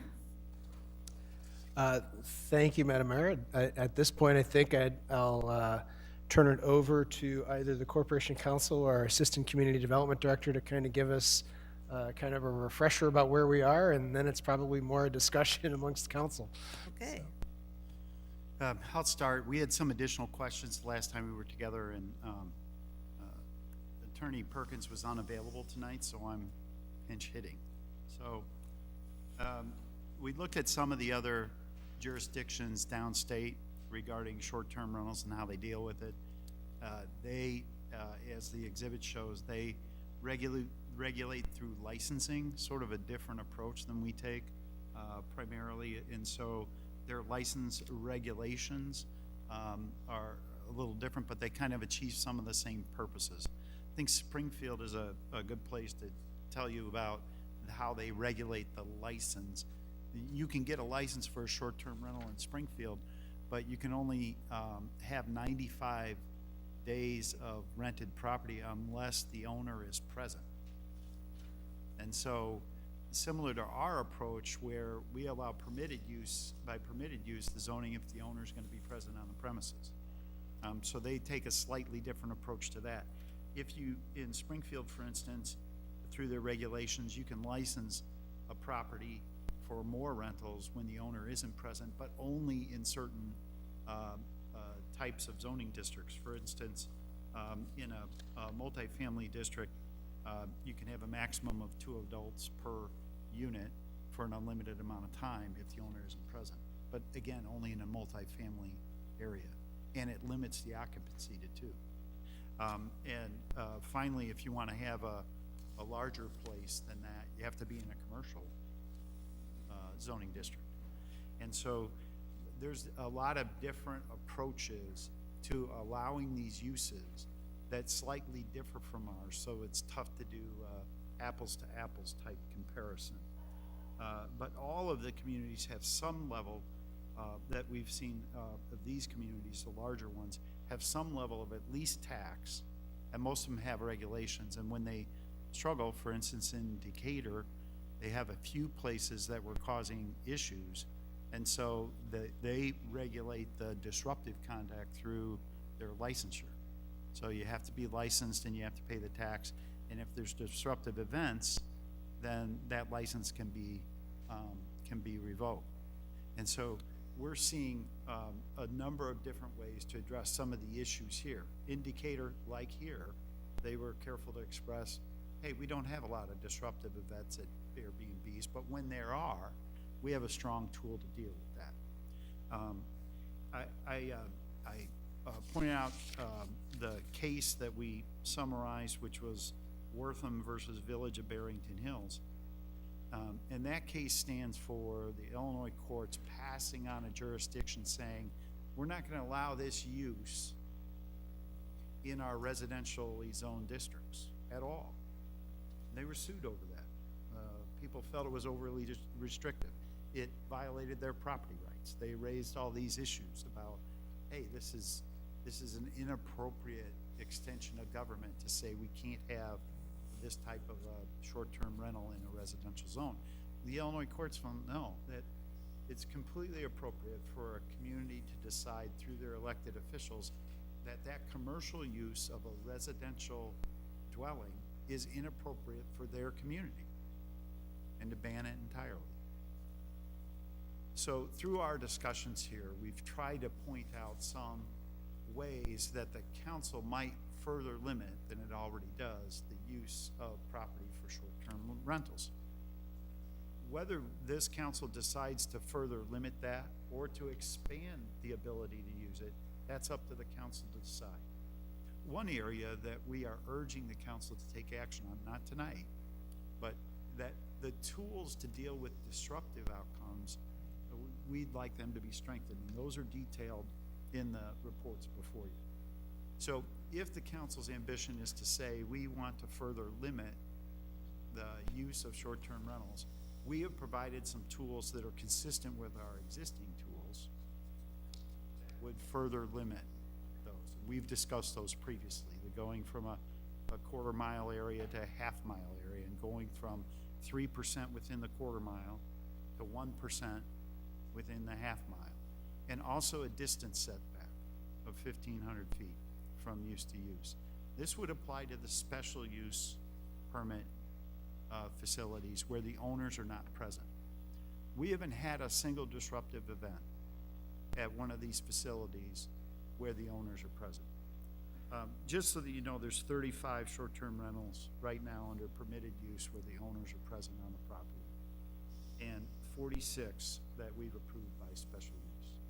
We've included some maps that show where these are, and some of the proximity issues have been displayed so that you know that going forward kind of how that will work. I don't know what, if any, additional questions you have, but staff's question to council is, shall we adjust our current regulations about where we allow special uses for short-term rentals by way of either the change to the percentage and the distance setback? And if we shall, then we'd like to go forward to the Planning and Zoning Commission and get that recommendation back in front of council. Regardless of whether we do that, your staff is asking you, I am asking you, please strengthen our tools to deal with the disruptive events so that we can be responsive when you're asked by constituents to be responsive to this set of issues. I wouldn't be so concerned with that, except that we have presented some materials where the Airbnb entity itself is addressing these disruptive parties that might occur on their properties and strengthening their tools to deal with these events. Now, one of the other marketing platforms for this, VRBO, has a whole set of issues that relate to if you want to have an event on the premises. When you book that, you have to go through a whole different series of regulations. So both of the main platforms, there's other ones, but VRBO and Airbnb are dealing in different ways, but they're dealing with these disruptive events that can occur when people want to have a social event at one of these places where the owner isn't present. And so our ask to the council is whether council directs us to further restrict where these short-term rentals can be within our community, whether the council directs us to do that or not, we still would like council to consider staff suggestions with regard to the tools we have available to deal with disruptive events. And now the ball's in your court. I'd Well, be happy to answer any questions. I'll start with a couple questions for you, council.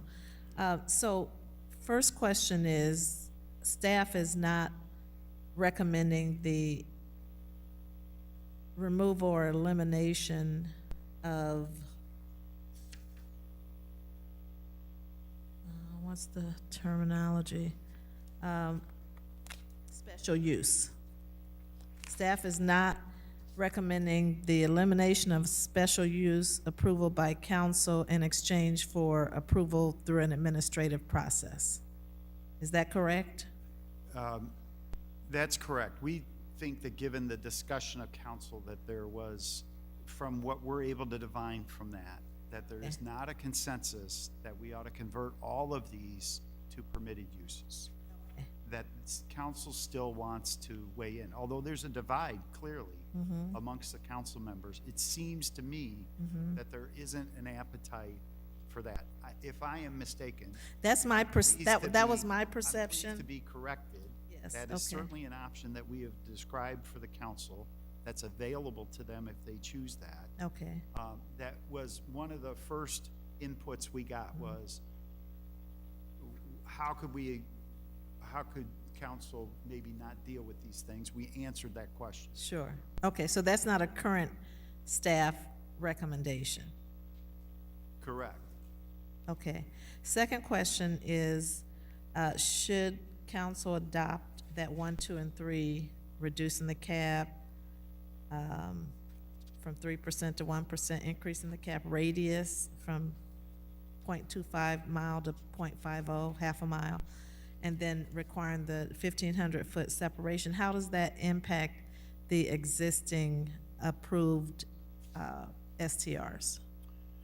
The short-term rentals that are approved by special use currently would continue in operation even if they technically violate this section, Okay, okay, unless and until there is a change of ownership.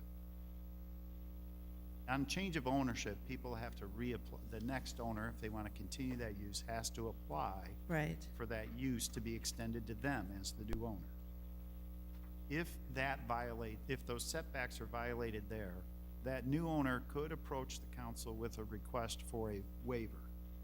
That would go through the Planning and Zoning Commission, just Okay. like a special use permit does. okay, And they'd provide a recommendation to the council on whether to grant or deny the waiver.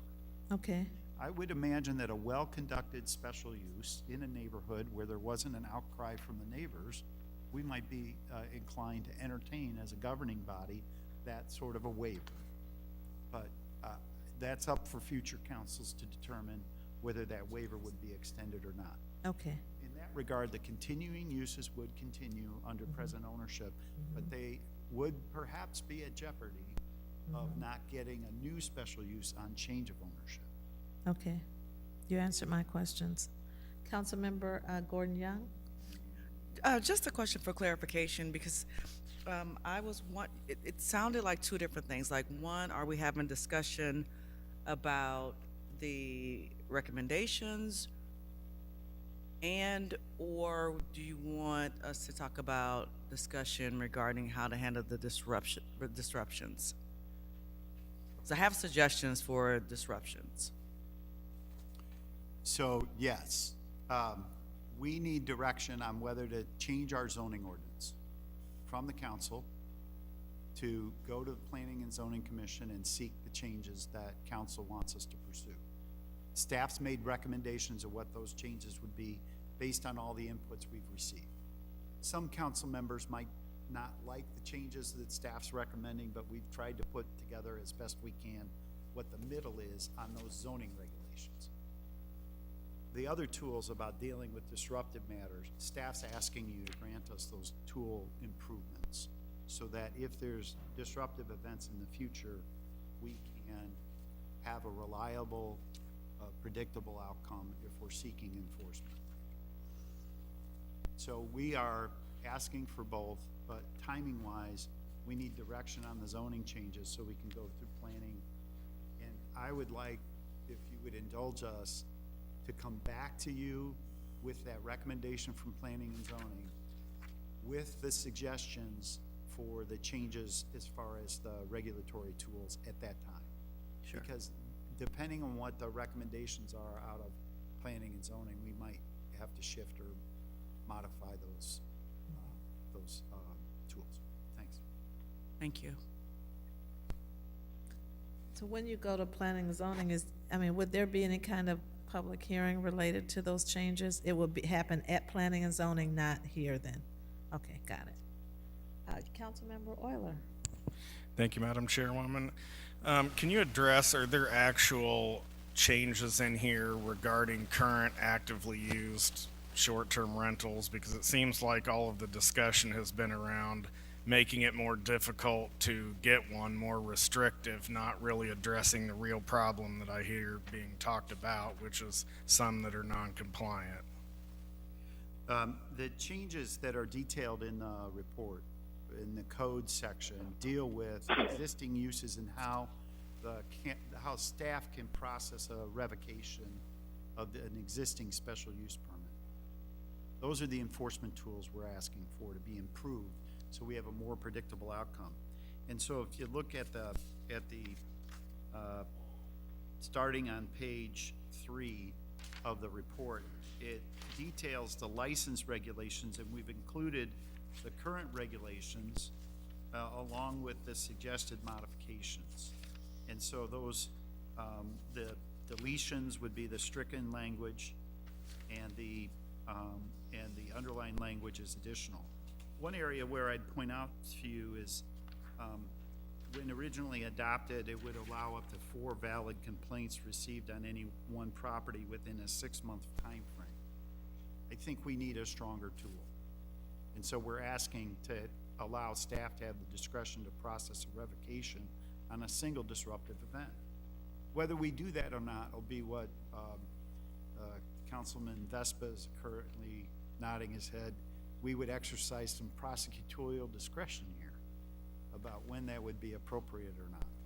And so that would give staff a tool, and the idea is to get compliance among a large group of licensed entities with a very strong tool for staff to have the credibility to approach them and say, if this happens, we can revoke your special use permit.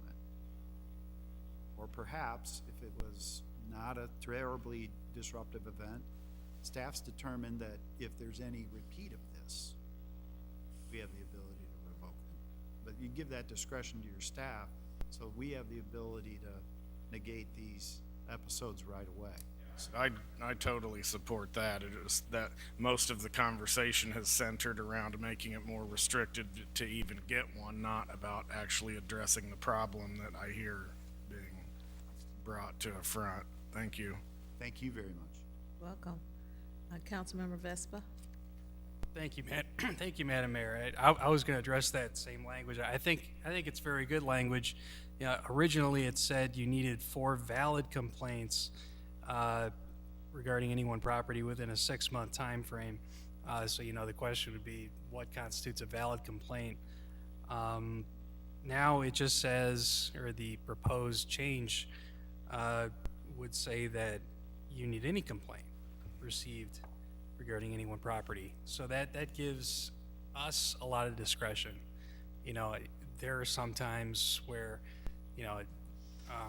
there could be damage to a neighbor's property. There could be a very big event. So, maybe 1 strike is enough. I do like that. Just wanted to put that out there. I think these are, it's a good enforcement mechanism. Thank you.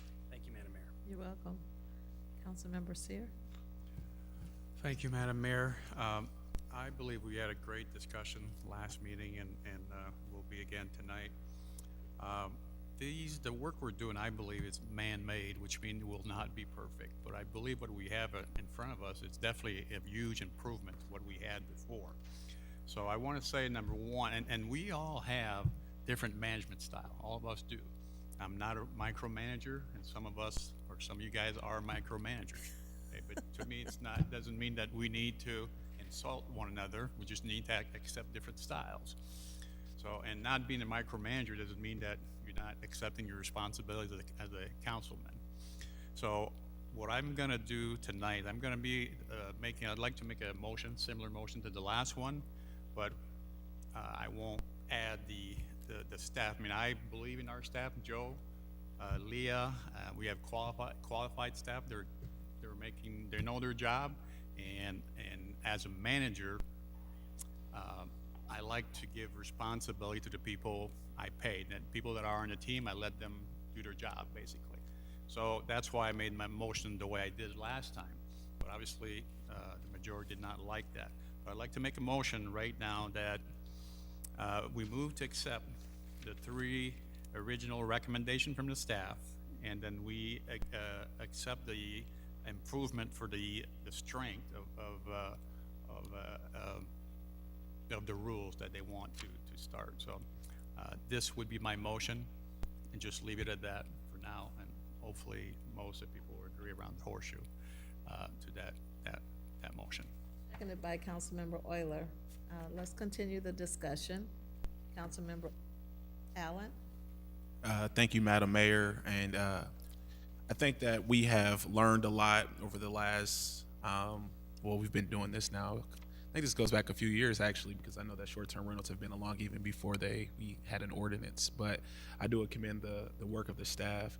Just a clarifying question, and you may have this information, Assistant Director Allison. I meant to reach out to you before.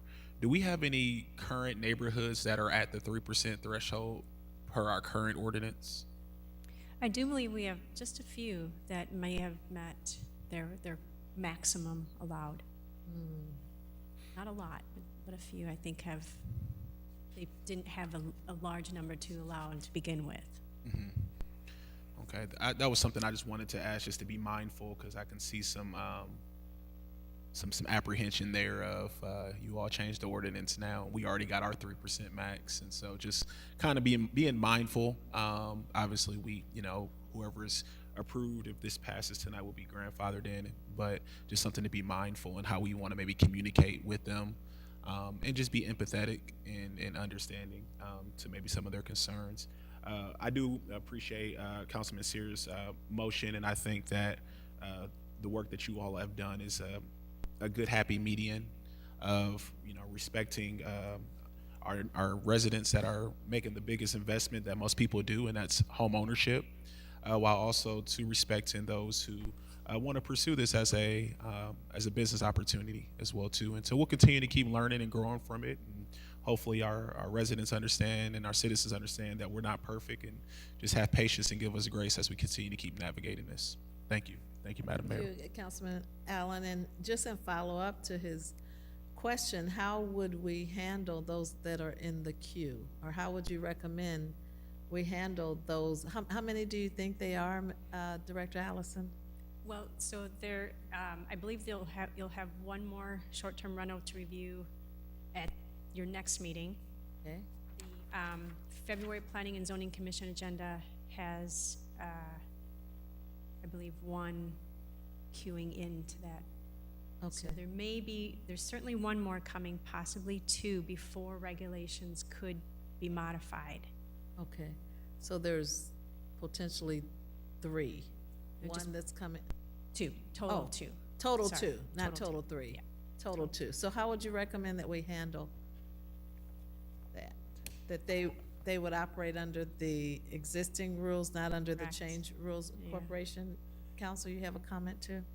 No, it's common to think that a moratorium solves the issue, but it causes more problems than it solves. I think our current regulations should be in place until you change them, and we can deal with that.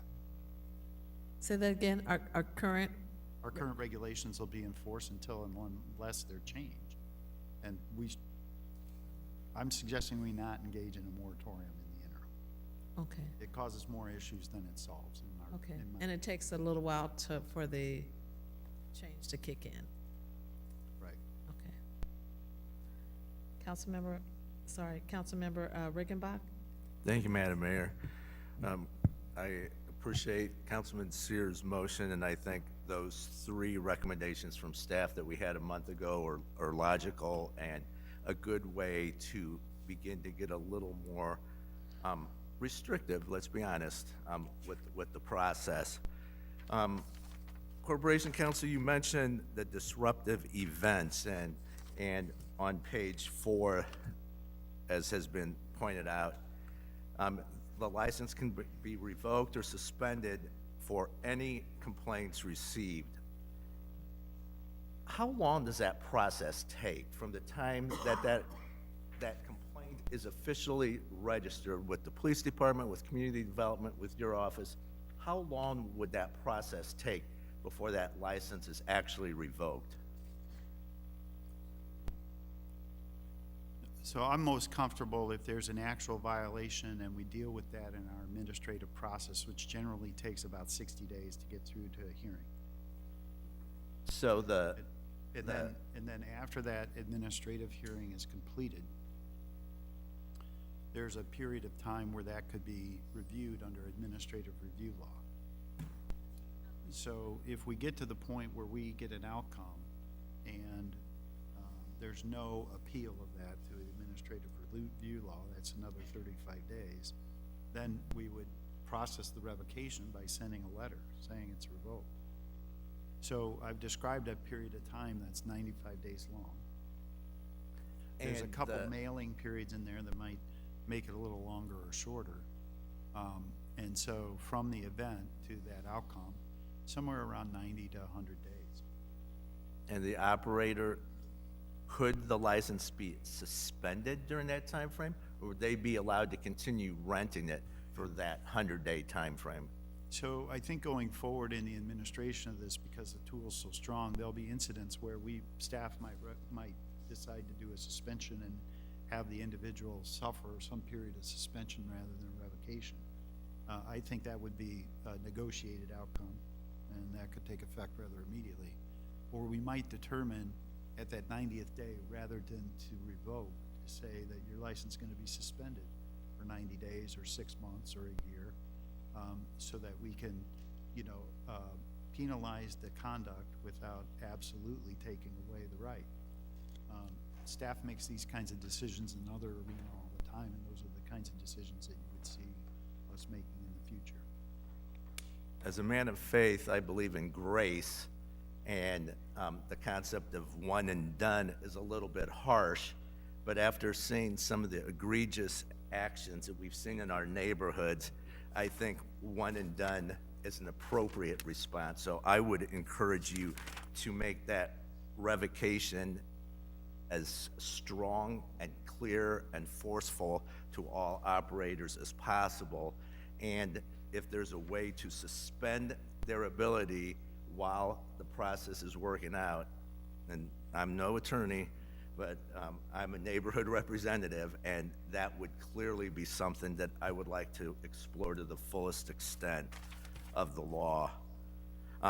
After last council meeting, I had made the comment that we had only had 1 or 2 complaints. Well, I've been informed by residents that there have been issues, and I've seen video and I've seen text messages sent to the operator of the Airbnb.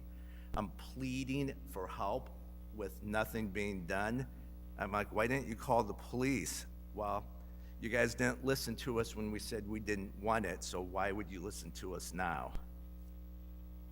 Kind of a slam, I think, to our enforcement process. But I'm telling you that story to let you know that there are more incidents out there than are called into the police. And I can't quantify that, but I know firsthand from my residents, and the 3rd District has a fair share of these, that is happening. I would be curious Corporation Counsel, if you could talk a little more on the VRBO event regulations, because that's intriguing to me, because if VRBO is making it clear that this is for single-family usage or 6 adult usage, and you want to have a family reunion, you need to go through some other hoops. Is that what I understood you saying? Right, so VRBO has more of a week-long vacation model or longer. They typically are dealing with situations where the owner is not on premises. It's one of their main marketing points. They are in the vacation home business as opposed to a weekender type thing. And so some of those venues are very lovely, large, and places where you would naturally perhaps want to have an event, a party, that type of thing, and gathering, and VRBO has some regulations, insurance requirements, things like that. So I think they cautiously engage in that with a structure that allows them to predict a successful event without a lot of disruption outside of the property. And so it's not like they're marketing, the equivalent of Animal House. They're renting out ski in, ski out facilities and vacation homes on lakes and things like that, where they're built for entertainment, and they expect that, and they can support that in a way that isn't disruptive to the neighboring properties. Would that be a stipulation we could add to our process, that you can't, we limit the number of people that can stay there, 4 people, 6 people, I think as many as 10 in some instances, but is there a way for us to say that no congregants, would that be something we could look at? We're going to be enforcing the occupancy limits, and that's how we're going to negate gatherings. And because the predominant area in Peoria, where the VRBO, or where these facilities are adjacent to or near other residences, we're not going to be initially encouraging any kind of gatherings beyond the individuals that are renting the place. So I don't think we're going to flip to that VRBO model right away. I think if we got there, we'd probably come back with some kind of idea about in the downtown footprint, in the forum districts perhaps, where we're more in an entertainment district, that type of thing, that we might entertain it. But I don't think our neighborhoods would support that right now. If that's a direction from council, we could. Oh, no, I mean that to prohibit it. Yeah, right now, it's my view that our ordinance, the way that we've adjusted it, we're gonna be able to address that. Who will be enforcing the occupancy limit? Will that be based on complaint-driven? Anything else, it's gonna be based on complaint. We don't have the capacity to be vigilant on all these sites when there's a rental. But on complaint, one of the tools that we're gonna provide to our law enforcement folks is all the roster of the short-term rental places, all the contact information, and have them briefed up on the fact that they're to, write reports so that we can process through Leah's department the violations of the different codes and things, including an over-occupancy ticket, if that's the method we're going to use to create the violation. And then off the back of that, we'll do the revocations or suspensions. As we've been talking about this specifically since the last meeting, I've given a lot of thought to some of the comments about the special use process that were made, because Councilman Sears' original motion was to make all Airbnbs permitted uses, as I recall. And there was a number of council members who spoke up saying we need to be more respectful of the neighborhoods and listen to what they say. Well, that really struck me, and I had to stop and think about the neighborhoods that I have been contacted by. There's 3 major homeowner associations in the 3rd district, which all have or in the process of amending their bylaws to prohibit Airbnb, short-term rentals, in their subdivisions. there's a number of neighborhood associations and neighborhoods that don't have HOAs, so they don't have that option. I wonder how many of us, and I'm looking at myself, who vote for these consistently, does your HOA prohibit them? I think it's important for us to realize I have not had one call. We've approved 46 of these. I don't think I've had one neighborhood association or HOA call me and say, you know what, we can't wait for this Airbnb to open. They have been consistent voice against it. As we look at becoming more restrictive, I'm going to support the motion on the floor tonight and want that to go through. I think we need to take a hard look at whether or not we continue to allow these to be in the R2, R3, and R4 single-family neighborhoods.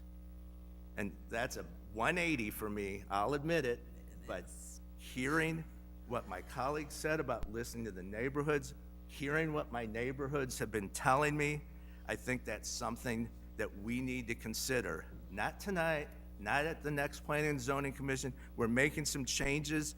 We're increasing enforcement. Maybe that will be enough to deter it, but I want to put that out there that that is our nuclear option, ladies and gentlemen, and I don't think we should say no to that. I think we need to leave that card on the table and see how this plays out, because it's clear that the neighborhood folks don't want it. I'd like to hear anybody disagree with that. And council, Corporation Council, one last question and I'll wrap it up here, I promise. I do need to get a little clarification on what was talked about, business opportunities. And you referenced these Airbnbs are a business, and I'm sorry I keep saying Airbnb. These short-term rentals are a business. What was the lawsuit that you referenced that a municipality tried to restrict it and then they were sued over property rights? Right. In the council communications, we detailed the Wortham versus Village of Barrington Hills. Ultimately, Barrington Hills was successful in defending their absolute ban of short-term rentals in the residential areas. And so, you know, that's at least one example of the extreme on regulation versus the extreme on permissiveness that we've tried to express to council. You have a wide lane here to develop what level of regulation, restrictive or permissive, you want to strike for the city of Peoria. So that was there to just at least support that you have this ability to regulate here and to prohibit if you choose to. And that was upheld by the appellate court. Yes. And for those that say we're taking away the rights of the property owner, frankly, doesn't government do that frequently? Well, you know, cities themselves, municipalities are all an organization of regulations and restrictions on other people's rights so that everybody can get together and live close proximity to one another and thrive. And so, you know, there's government regulations that, you know, the citizens have formed us to codify these rules. We all get along. Good fences make good neighbors, that kind of stuff. So there's no problem with the regulation. And this regulation that this court dealt with the constitutional and property rights challenges to this absolute ban and said that's within the discretion of the city council. That's their determination that this commercial use in a residential setting was not appropriate. And the court agreed that that's fine. So that is an option this council has and any council has. And the court considered that a commercial use? Right. In a residential neighborhood? Right. And I think that I think our zoning officer would agree that this is the commercial use of a residentially zoned parcel. It's not you know, inherently illicit to allow that, but it's within your authority to prohibit that. Something to think about. Thank you, Madam Mayor. You're welcome. Councilmember Graham? Members, I think something happened. Somehow, this nameplate went over there. It seems like it. It sure seems like it. You know, I have the greatest respect for Councilman Riggenbach and all of my colleagues, and the one thing that I wanted to come out of this meeting tonight was basically we don't upend the special use process with the final okay coming from the elected leadership. Yes. That's what I really wanted to have come out of it. We have many more good things, I think, that have come out of it, and I appreciate the teamwork on this. Thank you. Yes. Councilmember Gordon Young? Yes. Thank you, Madam Mayor. Corporate Counsel Hayes, I think you may have touched on it. One of the suggestions I was going to make regarding the disruptive behavior was that we get those STRs, address and owners, as well as their contact information in the CAS system. And of course, that will be working with Director Blaney. That is something that could be done tonight. But just like with all businesses, the owner or the contact information is always in that system. So if there's any incident that police, fire, or any related entity have with that particular place, they can contact someone. And I'm saying this to say that if we have that system in place, then perhaps there won't be 3 days of disruptions. That owner would have been notified day one that there's been a violation, because I imagine they have that clause perhaps in their contract. So again, if that's not in place, that's something that we can consider. And because how will they know that there's been an incident? Why does it happen 2-3 days in a row? That's one way to curtail that, and that can be done immediately. We'll take action on that tomorrow. Thank you, Councilman. Thank you. Good. Thank you, Madam Mayor. Thank you. There's one more light. Councilmember Kelly. Thank you, Madam Mayor. Welcome. Just some clarification, Council. We have a maximum of 6 adults. That's also restricted by the amount of bedroom square footage. Is that correct under our zoning regulations? I need to phone a friend here. That is correct, sir. Yes. Okay. Thank you. We have a short-term rental that applies. Are we aware of that square footage within that property? When we review applications and through that process, yes, we do inspections and we ask for square footage of bedrooms. Okay, so Absolutely. that's great. Thank you very much. And I'll be supporting the motion. Okay. You didn't know you were going to get a vote out of this tonight, but it looks like there's going to be a vote on this tonight. If there's no more questions, we have a motion made by Councilmember Seer. Can you repeat that motion? Was to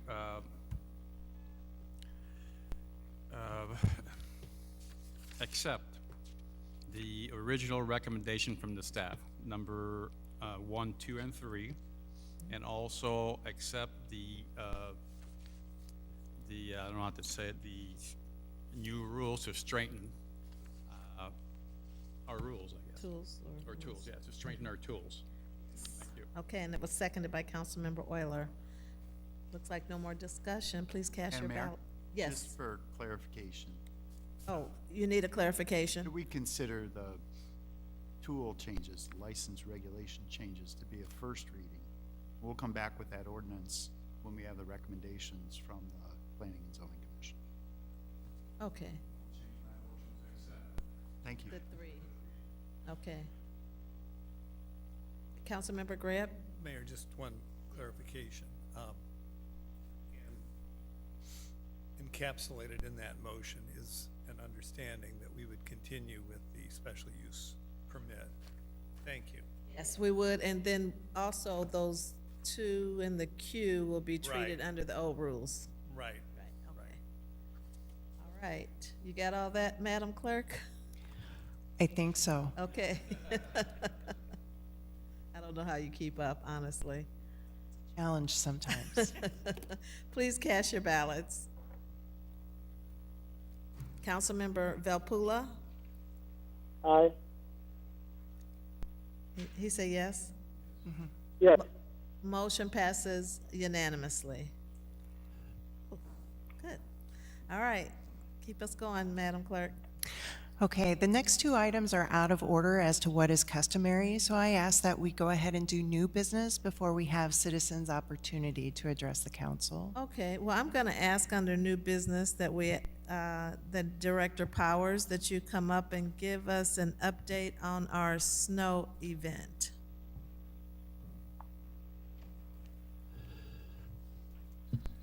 Thank you, Madam Mayor Thank you. and Council. We're actually, believe it or not, into the fourth event of this year, of this winter. We've been in skirmishes. Most of you know I'm an overtime sergeant, so it's like kind of equate snow fighting to war, battlefields and fog. This event in particular is not over, so I don't want anyone confident. For those listening and for you and your families and anybody that does hear me, this event has been snowing all day, but the temperature's been above freezing. So the ground temperature, and I'll give you a little, every storm has its own characteristics. We've been through this before. But because that's happened, we've had a very high melt rate, meaning on the streets, off the streets, you've seen slush. We've been plowing and moving that snow as it falls off the streets. Now what you're seeing is actually running water, meaning literally off of the unpaved areas onto the paved areas into storm systems that are on the pavement. The temperature's not going to go below freezing tonight until about 4 a.m., which means we would be prime right before rush hour tomorrow for a possible surface freeze event. Definitely overpasses, bridges, exercise extreme caution in the morning. We will be using material, keeping in mind that we haven't been using salt because literally water is flowing across the road because this has been a continuous snow and melt event with the danger lurking in the morning. And if I'm overstating this event, I hope so, because if it saves someone's life, staying off of ice, which the best thing for all of us to do, to include snowplows, is to stay off of ice because it's dangerous. It just is the most dangerous event that you can have relative to Midwest winters. So that is for this event, and that's where we are now. Our staff is out. They're in neighborhoods. We're back in arterials. Again, it's snowing now. It's 34 degrees. So again, this is continuing and will continue throughout the night. We will be on the streets throughout the night. And then at the end of this, as we conclude and get through this, and we will, we have a great staff. But as I have said, and coming from the tip of Lake Michigan before I came here, weather can win. And it can win in a little way or a very big way. So we are prepared, we are ready. I just want everyone who can hear me to be ready in the morning for what we don't know. We hope that we come through this okay, that it's a relatively short event, that the daylight helps us as the sun rises and the materials will work, but expect a slick condition tomorrow morning for rush hour. Then moving to the event that the manager noted earlier that may interfere with the legislative breakfast. That will be the first event of the season where Thursday night, where temperatures will be below freezing when the event starts. Right now we're looking at a possibility of 1 to 3 inches overnight Thursday night, and then 5 to 8 on top of that all day Friday, an additional 1 to 3 Friday night. If that happens, that means we will be in a battle from Thursday night through Friday night, fighting over a foot of snow collectively with temperatures below freezing throughout the event. So that will be an all-out war. We will get to the neighborhoods when we can, and again, we know that there is the 2-inch point. We will far exceed that. It will likely delay us getting there, but we will get there. And again, so I can't reinforce enough, please stay off the emergency snow routes. As far as parking, I will be communicating with the manager relative to if we need to expand that. I don't believe we will. It is going to be a snow event. It's unique, but it's snow and it's gonna be cold. And then it's gonna get real cold. So I really just wanted to speak to the council, to anybody that again might be listening, watching me, just please be careful and exercise caution for the remainder of this evening, and then it's coming up. Hopefully the characteristics of the storm change, because they can, but we are expecting a big one. So thank you, Mayor, I appreciate the opportunity to Thank you speak. for the update, and thank you for all your work in keeping us safe, keeping the roads clean, and you and your entire team, Director Powers. Thank you, Council. So Manager, this is why we're worried about Friday's legislative breakfast. Friday could be 6 to 8 inches. Ouch. Okay. We'll know on Thursday what the decision is. Okay. But it's going to be on either way. If we're either going to be in person or we're going to be virtual. Okay. Any other new business? Councilmember Riggenbach? Thank you, Madam Mayor. Two quick things. Director Doolin, I would like to get a little information on how the city of Peoria deals with little houses. I've had a number of people approach me about them recently, just doing a general inquiry. And if you could tell us if we have any policy in place, where they would be allowed, what other cities have done, if you could just get us a little information on little houses.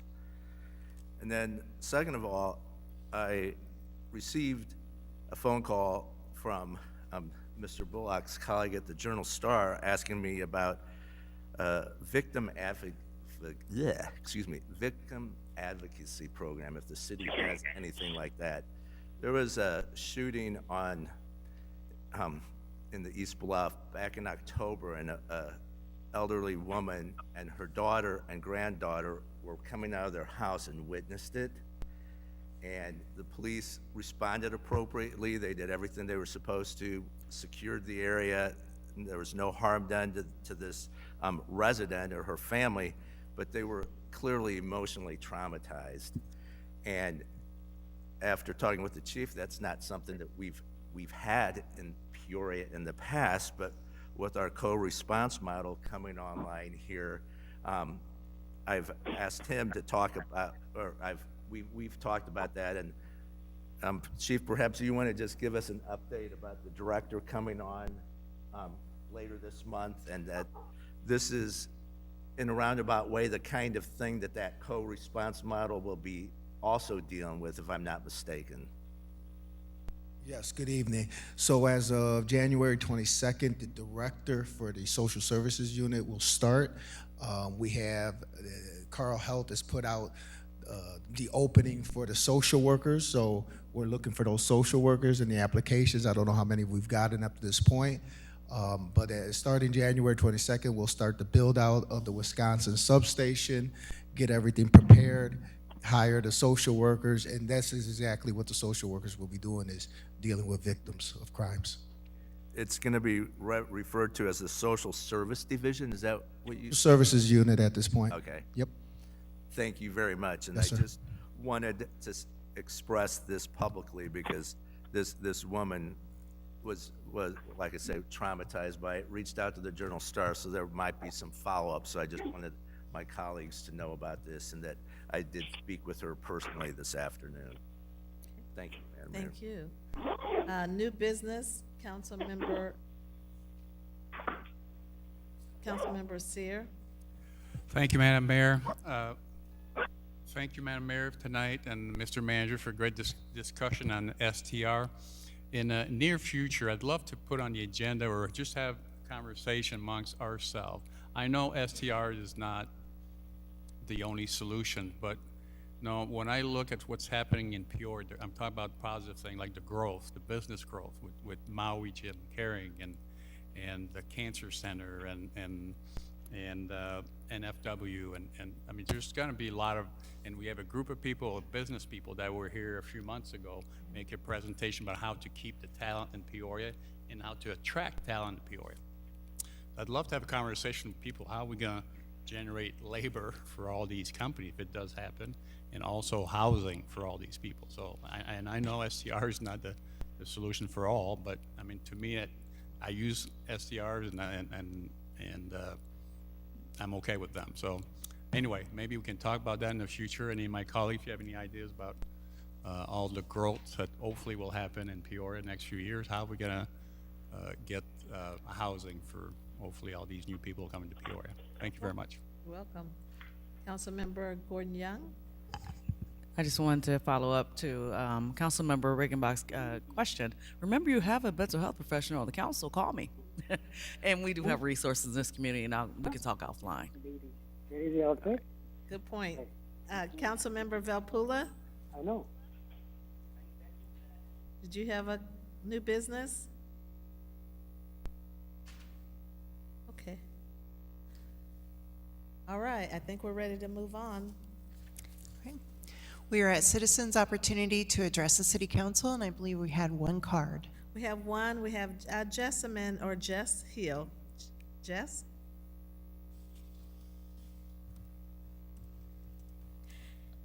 Hello, Mayor Dr. Ali and the City Council and the Horseshoe. I'm Jessamine Hill of the Central Illinois Homeschoolers Resource Guide, or CIHRG for short.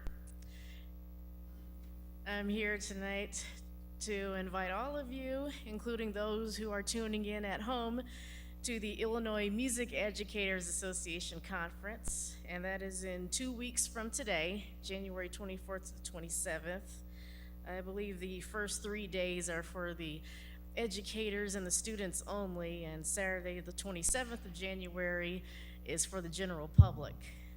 There will be clinics, concerts, vendors, and companies, and universities that offer, I guess, music education and really cool marching bands and whatnot. They might even have recruiters from, say, Drum Corps International or some other organization for kids to get away from the summer, because there's more out there besides Peoria. You know, get out and explore. And So Jess, this is at the Peoria Civic Center? Yes, Civic Center. Thank you very much. And P.S., the new school year edition of my resource guide, I'm working on the rough draft right now, and I plan to secure some funds to get it printed and distributed before the beginning of the new school year. Wonderful, thank you. You are welcome. Madam Clerk? We do not have an executive session, so we are at adjournment. Can I get a motion to adjourn, please? Moved by Councilmember Kelly, seconded by Councilmember Gordon Young. Please cast your ballots. Councilmember Valpula? Did he say something? Motion carries. Thank you for your service.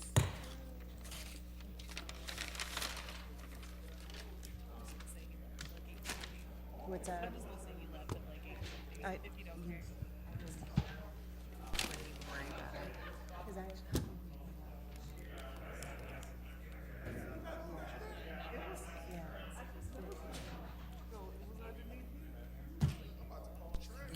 Oh, good night. Take care now.